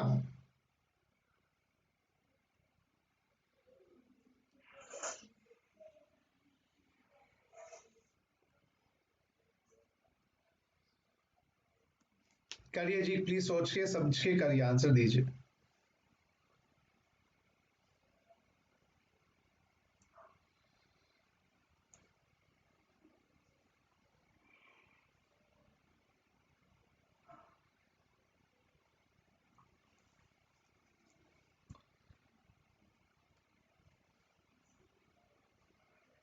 हाँ जी, जरा देखेंगे। अब फॉर्मूला में पहली डेट डालेंगे, देखो जी, पहली डेट डालेंगे date of receipt of goods और date of receipt of goods by mister Y कब मिले हैं जी? ये मिले हैं 29/7/20। तो पहली डेट डालेंगे बच्चों 29/7/20, पहली डेट डालेंगे 29/7/20। पेमेंट डेबिट हुई किताबों में या डेबिट हुई बैंक में, which ever is earlier.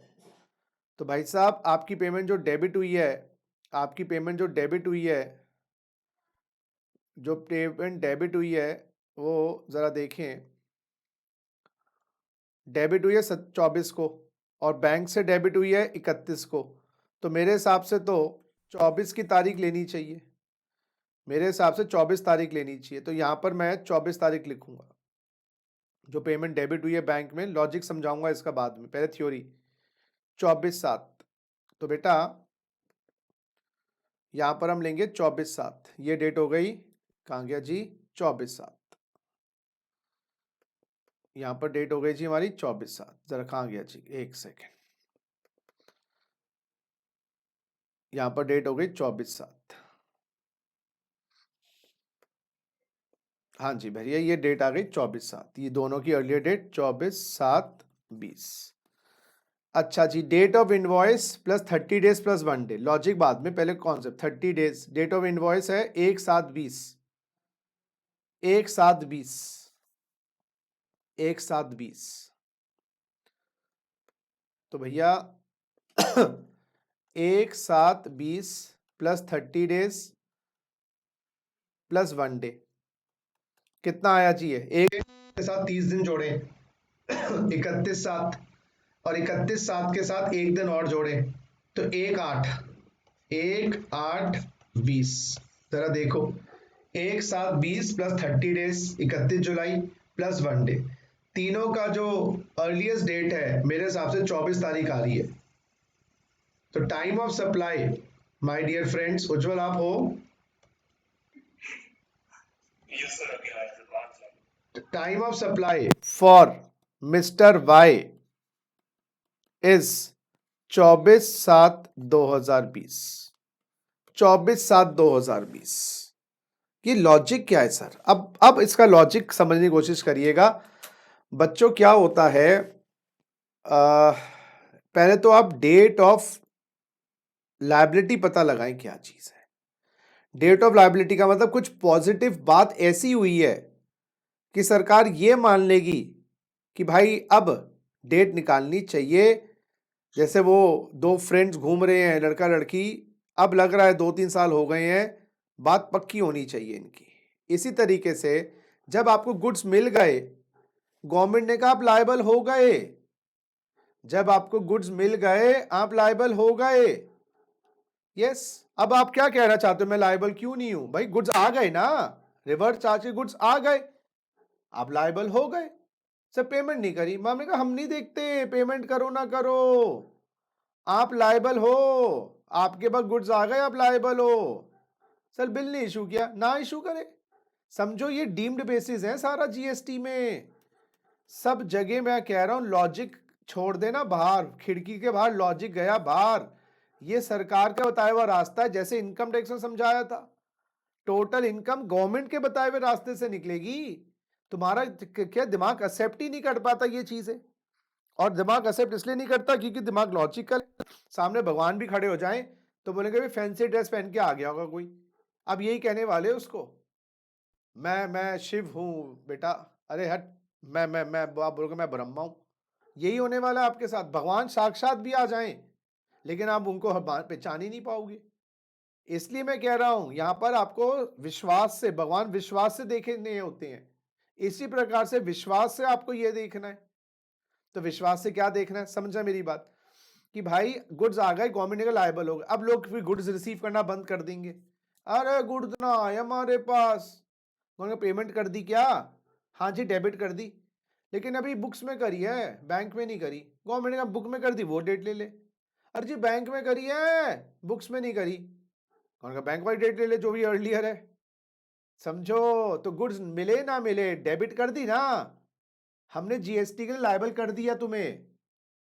Yes, हाँ सप्लाई होनी चाहिए, टैक्सेबल टेरिटरी होनी चाहिए, वो सारी बातें होनी चाहिए। उसके बाद आप खबर पेमेंट कर दी ना तुमने, क्या नहीं करी? गुड्स मिले क्या? नहीं, फिर आप अभी लायबल नहीं हुए। लेकिन क्या क्या क्या इनवॉइस इशू कर दिया सप्लायर ने? हाँ, कब कर दिया? 1/7/20 को, 1/7/20 को इनवॉइस इशू कर दिया। आप गए 30 दिन के अंदर अंदर, अगर आपने पेमेंट नहीं करी और 30 दिन के अंदर गुड्स नहीं आए, 31वां दिन आप ऑटोमेटिकली जीएसटी के चुंगल में फंस जाओगे। 31वां दिन आप जीएसटी के चुंगल में फंस जाओगे। क्या लॉ बनाया? धाकड़ धाकड़ है, धाकड़ है, धाकड़ है। क्या गुड्स मिल गए रिसिपिएंट को, गई भैंस पानी में। अरे गुड्स तो मिले ही नहीं सर, पेमेंट डेबिट कर दी है, गई भैंस पानी में। इनवॉइस इशू कर दिया, गई भैंस पानी में 31वें दिन।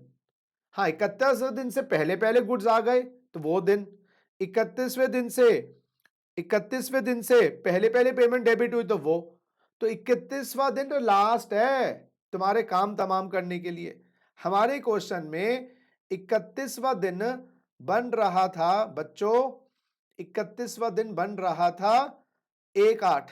हमारे बंदे ने तो गुड्स भी पहले ले लिए और पेमेंट भी पहले ले ली, तो पहले की डेट। अब इसी क्वेश्चन में, हाँ जी मेरे प्यारे बच्चों, अब इसी क्वेश्चन में हम रिसिप्ट की डेट चेंज कर देते हैं।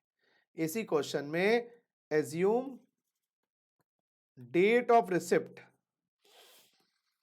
डेट ऑफ रिसिप्ट 10/7/2020 और डेट ऑफ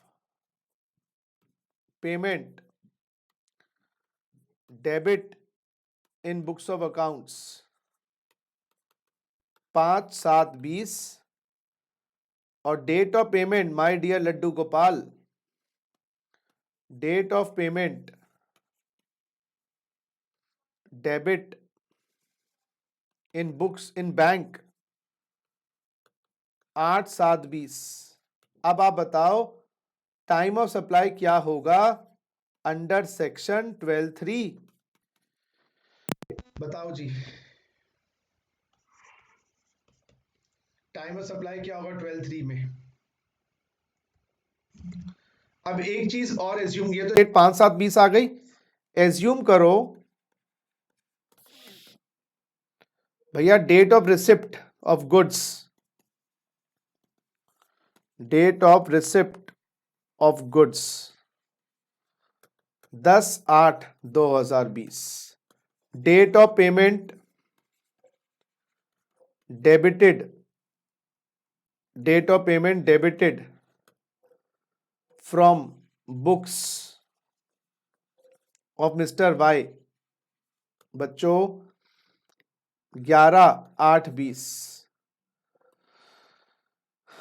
और date of payment debited from bank of mister Y बेटा 12/8/20।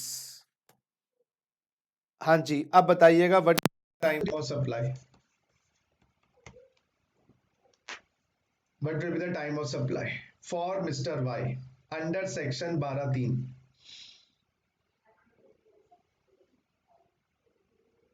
क्या 31 दिन के अंदर अंदर गुड्स आ गए? नो। क्या 30 दिन के अंदर अंदर पेमेंट डेबिट हो गई? नो। तो 31वां दिन तुम्हारी गले की फांसी बन जाएगा। और 31वां दिन कौन सा था भैया? 1/8/2000, बोलो ना, 20। लॉजिक समझ आ गया? अब मैं आपको थोड़ा क्लियर करवाता हूं, थोड़ा सा मुश्किल लग रहा होगा तो बच्चों, फॉरवर्ड चार्ज में जब मैं आपको गुड्स देता हूं, मैं लायबल हूं मान लो, तो गवर्नमेंट कहती गुप्ता जी बिल इशू कर दिया। मैंने कहा हाँ गुप्ता जी आप लायबल हो गए। पेमेंट आई, मैं गवर्नमेंट का ना ही है, ना है पेमेंट कभी भी, आप लायबल हो। ड्यू पे लायबिलिटी है, और ड्यू का मतलब इनवॉइस, लेकिन मैं इनवॉइस इशू नहीं करूंगा। तो कब तक इनवॉइस इशू कर सकता था वो दिन में ऑटोमेटिकली लायबल हो गया। रिवर्स चार्ज में गवर्नमेंट थोड़ा सा ब्रीदिंग स्पेस दे रही है कि आप इनवॉइस जब इशू कर दिया उसी दिन लायबल नहीं करेंगे। यहां तो फॉरवर्ड चार्ज में तो इनवॉइस की डेट पे लायबल हो जाते थे, यहां पर ये कह रहे हैं इनवॉइस प्लस 30 दिन का टाइम देने ग्रेस, उसमें आप गुड्स ले लो। या पेमेंट डेबिट कर दो अपने अकाउंट्स में। नहीं करोगे तो 31वां दिन ऑटोमेटिकली बिजली गिर जाएगी, काम खत्म। आइए जरा अब थ्योरी पे आते हैं। हाँ जी, where it is not possible to determine time of supply under A, B और सी, इन तीनों में की डेट्स कुछ अवेलेबल नहीं है किसी कारणवश, ये अवेलेबल नहीं है। Time of supply shall be the date of entry in the books of accounts of the recipient of supply. और एग्जाम में आ जाए कि भाई अगर ए बी सी में पॉसिबिलिटी नहीं है किसी कारणवश, टाइम ऑफ सप्लाई नहीं निकाला जाता, रिसिप्ट ऑफ गुड्स नहीं पता चल रही, डेट ऑफ पेमेंट नहीं पता चल रही, या 30 डेज या डेट ऑफ इनवॉइस नहीं पता चल रहा किसी कारणवश, तो ये गवर्नमेंट कहती है बाय डिफॉल्ट जिस दिन रेसिपिएंट ने बुक्स के अंदर ये सर्विस दिखाई है, जब आपने ये एंट्री पास करी होगी ना, रेसिपिएंट क्या एंट्री पास करेगा सर्विस की, उसके लिए तो एक्सपेंडिचर है, तो वो दिखाएगा एक्सपेंडिचर ऑन सर्विस, जो भी उसने सर्विस ली है, या गुड्स है, सॉरी, हाँ गुड्स खरीदे ना भैया आपने, तो एक सेकेंड, तो डेट ऑफ एंट्री में सर्विस बोल गया, गुड्स होना चाहिए, तो आप एंट्री पास करोगे purchase of goods account, books of account, purchase of goods, debit to supplier या बैंक। तो जिस दिन आपने ये एंट्री पास करी उस दिन आप लायबल हो जाओगे, बात ही खत्म। तो where it is not possible to determine time of supply under A, B और C, time of supply shall be the date of entry in the books of accounts of the recipient of supply. तो जब goods मिले तो आपने entry किस दिन करी, उस दिन आप लायबल हैं। ये टाई ब्रेकर, ये यानी कि जब ए बी सी पॉसिबल नहीं है। आइए 12(4), time of supply in case of supply of vouchers. ये वाउचर्स कौन से हैं, गुड्स के वाउचर, मैं आपको बताता हूं गुड्स के वाउचर। आइए जरा 12(4) लिखिए अपने रजिस्टर्स में, 12(4) अपने रजिस्टर्स में लिखिए 12(4), वाउचर ऑफ गुड्स, बताता हूं क्या चीज है वाउचर ऑफ गुड्स। अच्छा, अब क्या हुआ है दोस्तों, बिग बाजार वालों ने एक स्कीम निकाली। अगर आप ₹10,000 की शॉपिंग करते हो, 10,000 रुपीज की शॉपिंग करते हो, तो आपको ₹5,000 का वाउचर मिलेगा। On ₹10,000 shopping, ₹5,000 voucher will be provided,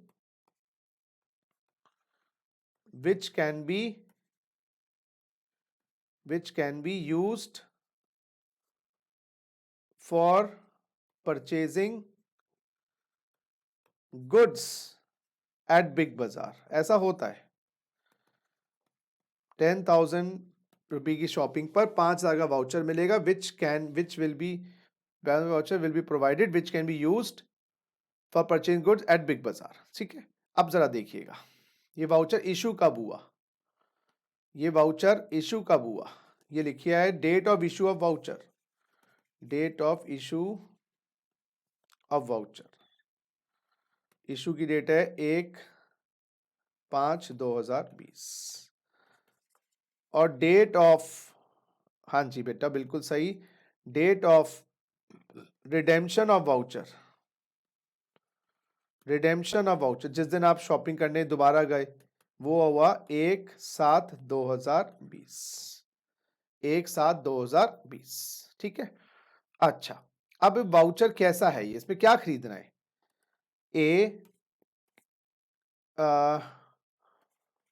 voucher can be used for purchasing, yes voucher can be use for purchasing, मान लीजिएगा microwave oven of Bajaj electricals का ऑफ स्पेसिफाइड मॉडल भी बता रखा है, स्पेसिफाइड मॉडल, या B voucher can be used for purchasing any item, आप किसी भी चीज के, तो यहां पर मॉडल स्पेसिफाई कर रखा है यहां पर ही कह रहे हैं कि ना वाउचर आपको पर्टिकुलर चीज के लिए इस्तेमाल करना है। क्या आपको क्वेश्चन समझ आया? Have you understood the question? हाँ सर एक बार फिर से सर समझा सकते हैं? जरा देखिएगा, आप बिग बाजार के पास गए, 10,000 की शॉपिंग करने पे 5,000 का वाउचर मिला, 5,000 का वाउचर मिला। इस वाउचर को आप यूज कर सकते हो गुड्स खरीदने में बिग बाजार का, ठीक है। वाउचर कब इशू हुआ आपको? 1/5/2020 को, सुनिएगा। और rate of redemption of voucher, जब आप उसको रिडीम करवाने गए, महीने के बाद, 2 महीने के बाद आप गए, वैलिडिटी 3 महीने की, 4 महीने की थी, तो आप रिडीम करवा लाए। एक केस कहता है वाउचर पे आप खाली माइक्रोवेव अवन ले सकते थे बजाज इलेक्ट्रिकल का, तो वो जो भी अवन आएगा उसमें 5,000 रुपये कम हो जाएंगे। गुड स्पेसिफाइड है, हाँ जी। सप्लाई आइडेंटिफाइबल है, सप्लाई आइडेंटिफाइबल है जब इशू किया। यहां पर कह रहे हैं जी सप्लाई नॉट आइडेंटिफाइबल, कुछ भी ले लो, कुछ भी ले लो, supply not identifiable, you can buy any damn thing. आप कपड़े, मोजे, कॉस्मेटिक्स कुछ भी ले सकते हो 5,000 रुपए का, 6,000 का, 5,000 कम कर देंगे हम। अब मुद्दा ये आता है, पहली बात, पहली क्वेश्चन तो ये बनता है, is Big Bazaar liable to pay GST on voucher? Is Big Bazaar liable to pay GST on voucher? पहली बात तो ये।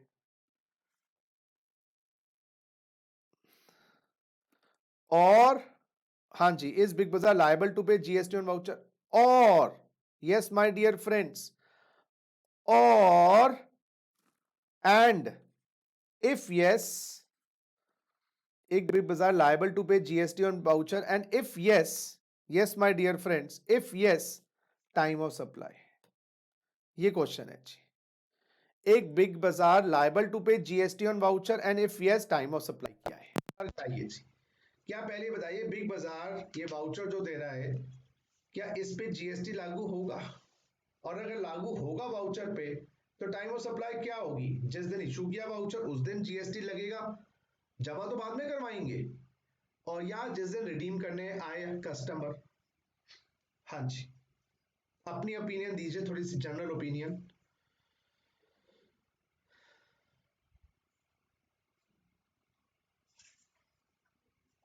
कोई जनरल ओपिनियन है या मैं ही बताऊं? आइए जी। अच्छा, ये जो वाउचर्स होते हैं, वैसे हम सप्लाई की डेफिनेशन करेंगे। सप्लाई में लिखा है कोई भी चीज इश्यू करो विद कंसिडरेशन, उसको सप्लाई मानते हैं। तो ये 10,000 की शॉपिंग जो करी है, इसमें तो पैसे दिए, गुड्स दे दिए, जीएसटी लग गया होगा। अब मुद्दा ये आता है, जो 5,000 का वाउचर है जो मैंने इशू किया है, जिसके बदले में गुड्स बाद में खरीदे जाएंगे, समझो मेरी बात, गुड्स के बदले में गुड्स बाद में खरीदे जाएंगे, क्या इस पे मुझे जीएसटी देना है? इसके बदले में तो मुझे कुछ नहीं मिला, क्योंकि मैं 5,000 की शॉपिंग करवा दूंगा, बदले में तो आप 1 रुपया भी नहीं दोगे। हाँ, 7 की करोगे तो 2,000 दोगे, वो तो अलग हो गया ना। तो 5,000 का तो अमाउंट पे मुझे कुछ मिलेगा नहीं। गवर्नमेंट ने कहा, गवर्नमेंट का सर्कुलर आया, गवर्नमेंट ने कहा जब ये 1+1 स्कीम्स और ये सब देते हैं, तो ये 5,000 का वाउचर तुम इतने शरीफ नहीं हो, अपनी जेब से दे रहे हो। तो वो 10,000 की शॉपिंग में जो आप 5,000 का वाउचर दे रहे हैं, तो उसी के अंदर वो कहीं ना कहीं part of the consideration included है। तो वो जो 10,000 रुपए आपको मिले हैं, हम ये मान रहे हैं उसमें 5,000 जो वाउचर तुम इशू कर रहे हो उसके अंदर इंक्लूडेड है। समझो मेरी बात। तो गवर्नमेंट कहती है वाउचर पे जीएसटी लगता है, क्योंकि ये वाउचर टोटली फ्री नहीं है। हाँ, अगर ऐसे ही वाउचर बांट दिए जाते किसी को, फिर बात अलग थी। तो वाउचर जो चीज है, अच्छा एक बात और, वाउचर की डेफिनेशन पढ़ो। अगर आप सेक्शन, एक सेकेंड, डेफिनेशंस में आप एक बार वाउचर की डेफिनेशन पढ़ो। ये वाउचर की डेफिनेशन आपको सेक्शन 2 में मिलेगी, सेक्शन 2 में वाउचर की डेफिनेशन मिलेगी, ये आपको बुक्स मिल गई होंगी। तो एक बार वाउचर की डेफिनेशन देखते हैं। आइए जरा बच्चों, वाउचर होता क्या है? ये गुड्स का वाउचर है, ऐसे सर्विस वाला का भी होता होगा। वाउचर की डेफिनेशन देखते हैं, एक सेकेंड बच्चों।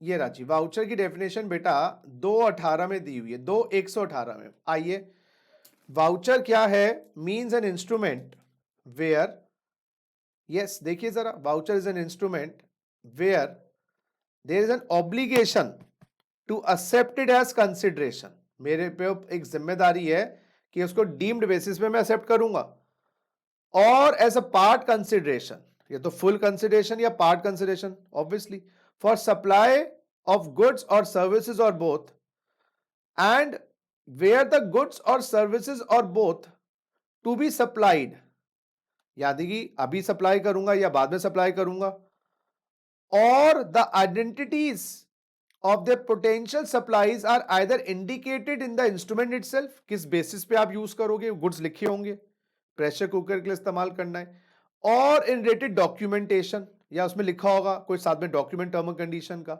Including the term and condition of such instrument. तो बेसिकली वाउचर क्या है, एक इंस्ट्रूमेंट है जो मुझे फोर्स करता है कि मैं उसको कंसिडरेशन मानूंगा।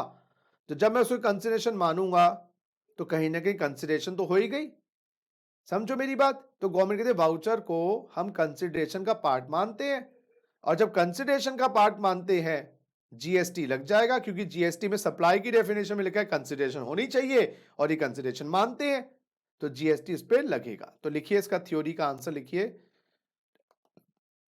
2118, लिखिए जी, एज पर, हाँ जी, as per section 2118 voucher is treated as consideration. Yes, my dear friends, as consideration. Voucher is treated as consideration. And yes, therefore, it is also treated as supply. And therefore, it is treated as a supply under section. Yes, supply की definition अभी करनी है, under section 7. Since it is treated as a supply, क्योंकि consideration है supply, it will be chargeable to GST. Yes, my dear friends, it will be chargeable to GST. अब it will be chargeable to GST, तो we need to compute time of supply. Since it is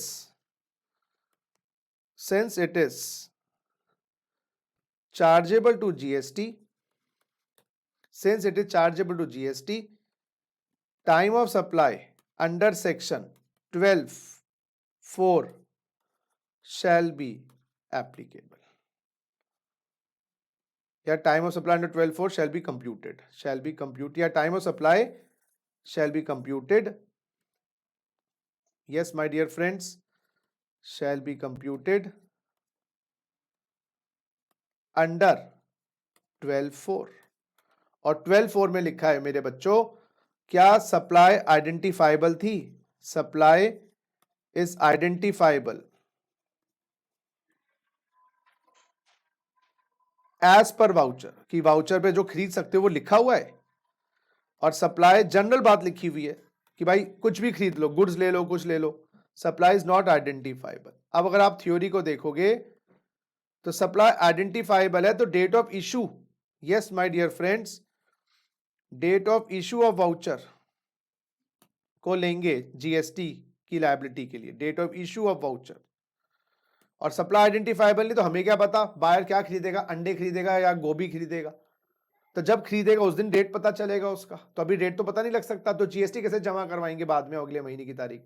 तो यानी कि अब आपको यह देखना पड़ेगा जब वाउचर इशू करते हो तो वो आइडेंटिफाइबल है किसी पर्टिकुलर प्रोडक्ट से, तो यहां पर डेट ऑफ रिडेम्पशन आएगा, date of redemption of voucher, date of redemption of voucher, date of redemption of voucher. अच्छा, date of issue of voucher, तो भाई हमारे केस में केस ए, हाँ जी, केस ए में सप्लाई आइडेंटिफाइबल है क्योंकि इससे आप माइक्रोवेव ओवन पर्टिकुलर ब्रांड का खरीद सकते हो। तो डेट ऑफ इशू क्या थी भाई? 1/5, केस ए का 1/5, केस ए का टाइम ऑफ सप्लाई 1/5/2020। हाँ जी, केस बी ये है रिडेम्पशन, जब वो उसको रिडीम करवाना है कस्टमर। अच्छा, और इसको ये टाइम ऑफ सप्लाई है और डिपॉजिट कब करवाएंगे बिग बाजार? Deposit of GST by big बाजार इस वाउचर का, यस, चाहे रिडीम होना हो 20/6/2020, और इसका डिपॉजिट जीएसटी कब होगा जी? बाय बिग बाजार, देखो 20/8/2020। बात समझो, समझो, date of issue of voucher, क्योंकि जिस दिन इश्यू किया बिग बाजार ने वो सप्लाई तो मान लिया वाउचर को, क्योंकि उसका लॉजिक क्या है, कंसिडरेशन का पार्ट मानते हैं, और कंसिडरेशन का पार्ट मानते हैं तो वो जीएसटी तो लगेगा, लेकिन किस दिन लगेगा? 1/5 को, चाहे रिडीम होना हो, रिडीम होना हो 20/6 को जीएसटी जमा करवाना पड़ेगा। अब मैं बताता हूं इसको भी, इसके पीछे भी और डिटेल बातें हैं। और date of redemption 1/7/2020, deposit of GST 20/8/2020। बात समझ आई नहीं? पहले ये बताओ। ये सर समझ आया। अब और कोई बच्चा बैठा है या आप ही हैं आज?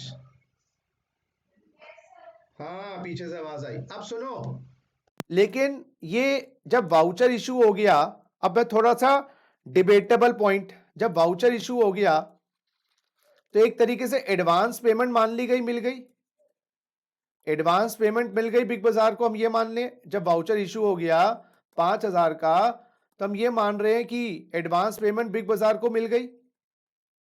कब मिल गई? 1/5/2020 को।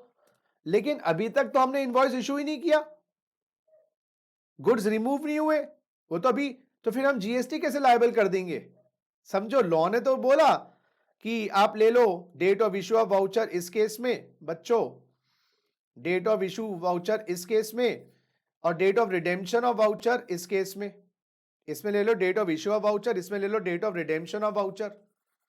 अब प्रॉब्लम ये आएगी बच्चा पार्टी, गुड्स में date of receipt of payment हटा दी गई है, डेट ऑफ पेमेंट डिलीट हो गई है, नोटिफिकेशन 66/2017 ने डिलीट कर दी है।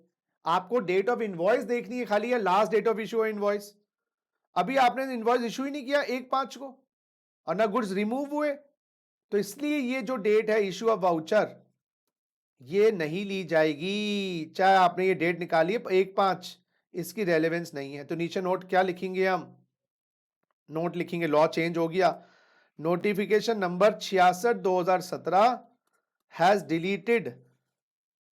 deleted date of advance payment या date of payment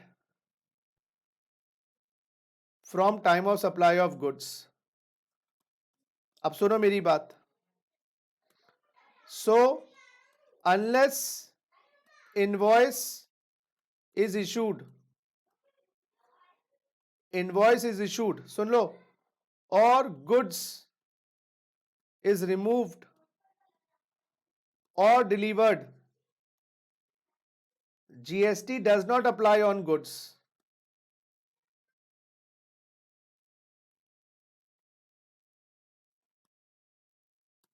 In the present case, when voucher was issued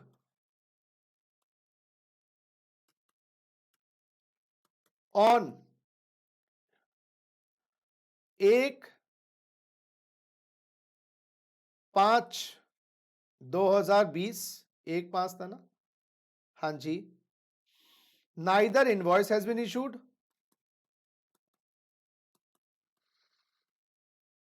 neither goods removed oblique delivered, therefore in such case also time of supply, yes my dear friends, कहीं book में नहीं मिलने वाला किसी भी, in such case also time of supply is date of redemption।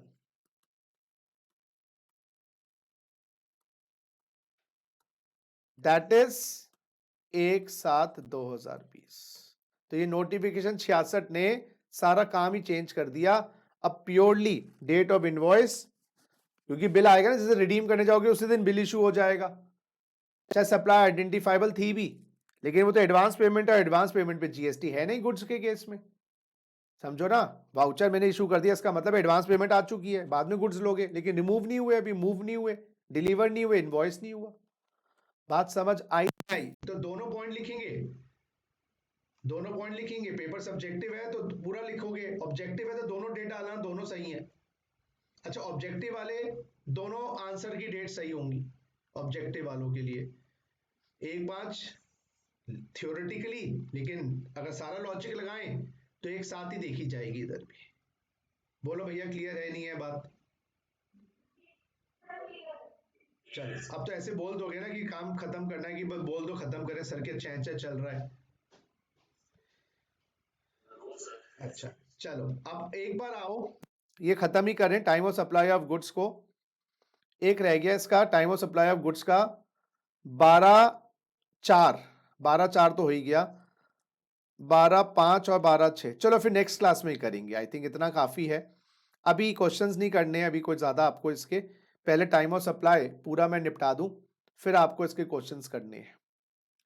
हाँ जी, एक second, अभी इतना ही करते हैं। आज अभी नई नई बातें सीख रहे हैं, आज हमने ढंग से नई नई चीजें सीखी। मैंने कहा ना एक हफ्ता थोड़ा सा आपको लाइट रखूंगा, क्योंकि मुझे पता है बच्चों को थोड़ा सा समझने में टाइम लगता है। हम लोग तो घिस घिस कर, जैसे अज्वल बता रहा था, बुढ़े हो चले हैं, तो हम तो सब चीजें समझते हैं, लेकिन अभी आप नए नए आए हैं तो अभी चीजों को समझने में पकड़ने में टाइम लगता है। बाकी कोई क्वेरी हो, डाउट हो तो आप प्लीज मुझसे पूछिएगा। चलो एक सेकंड बच्चों।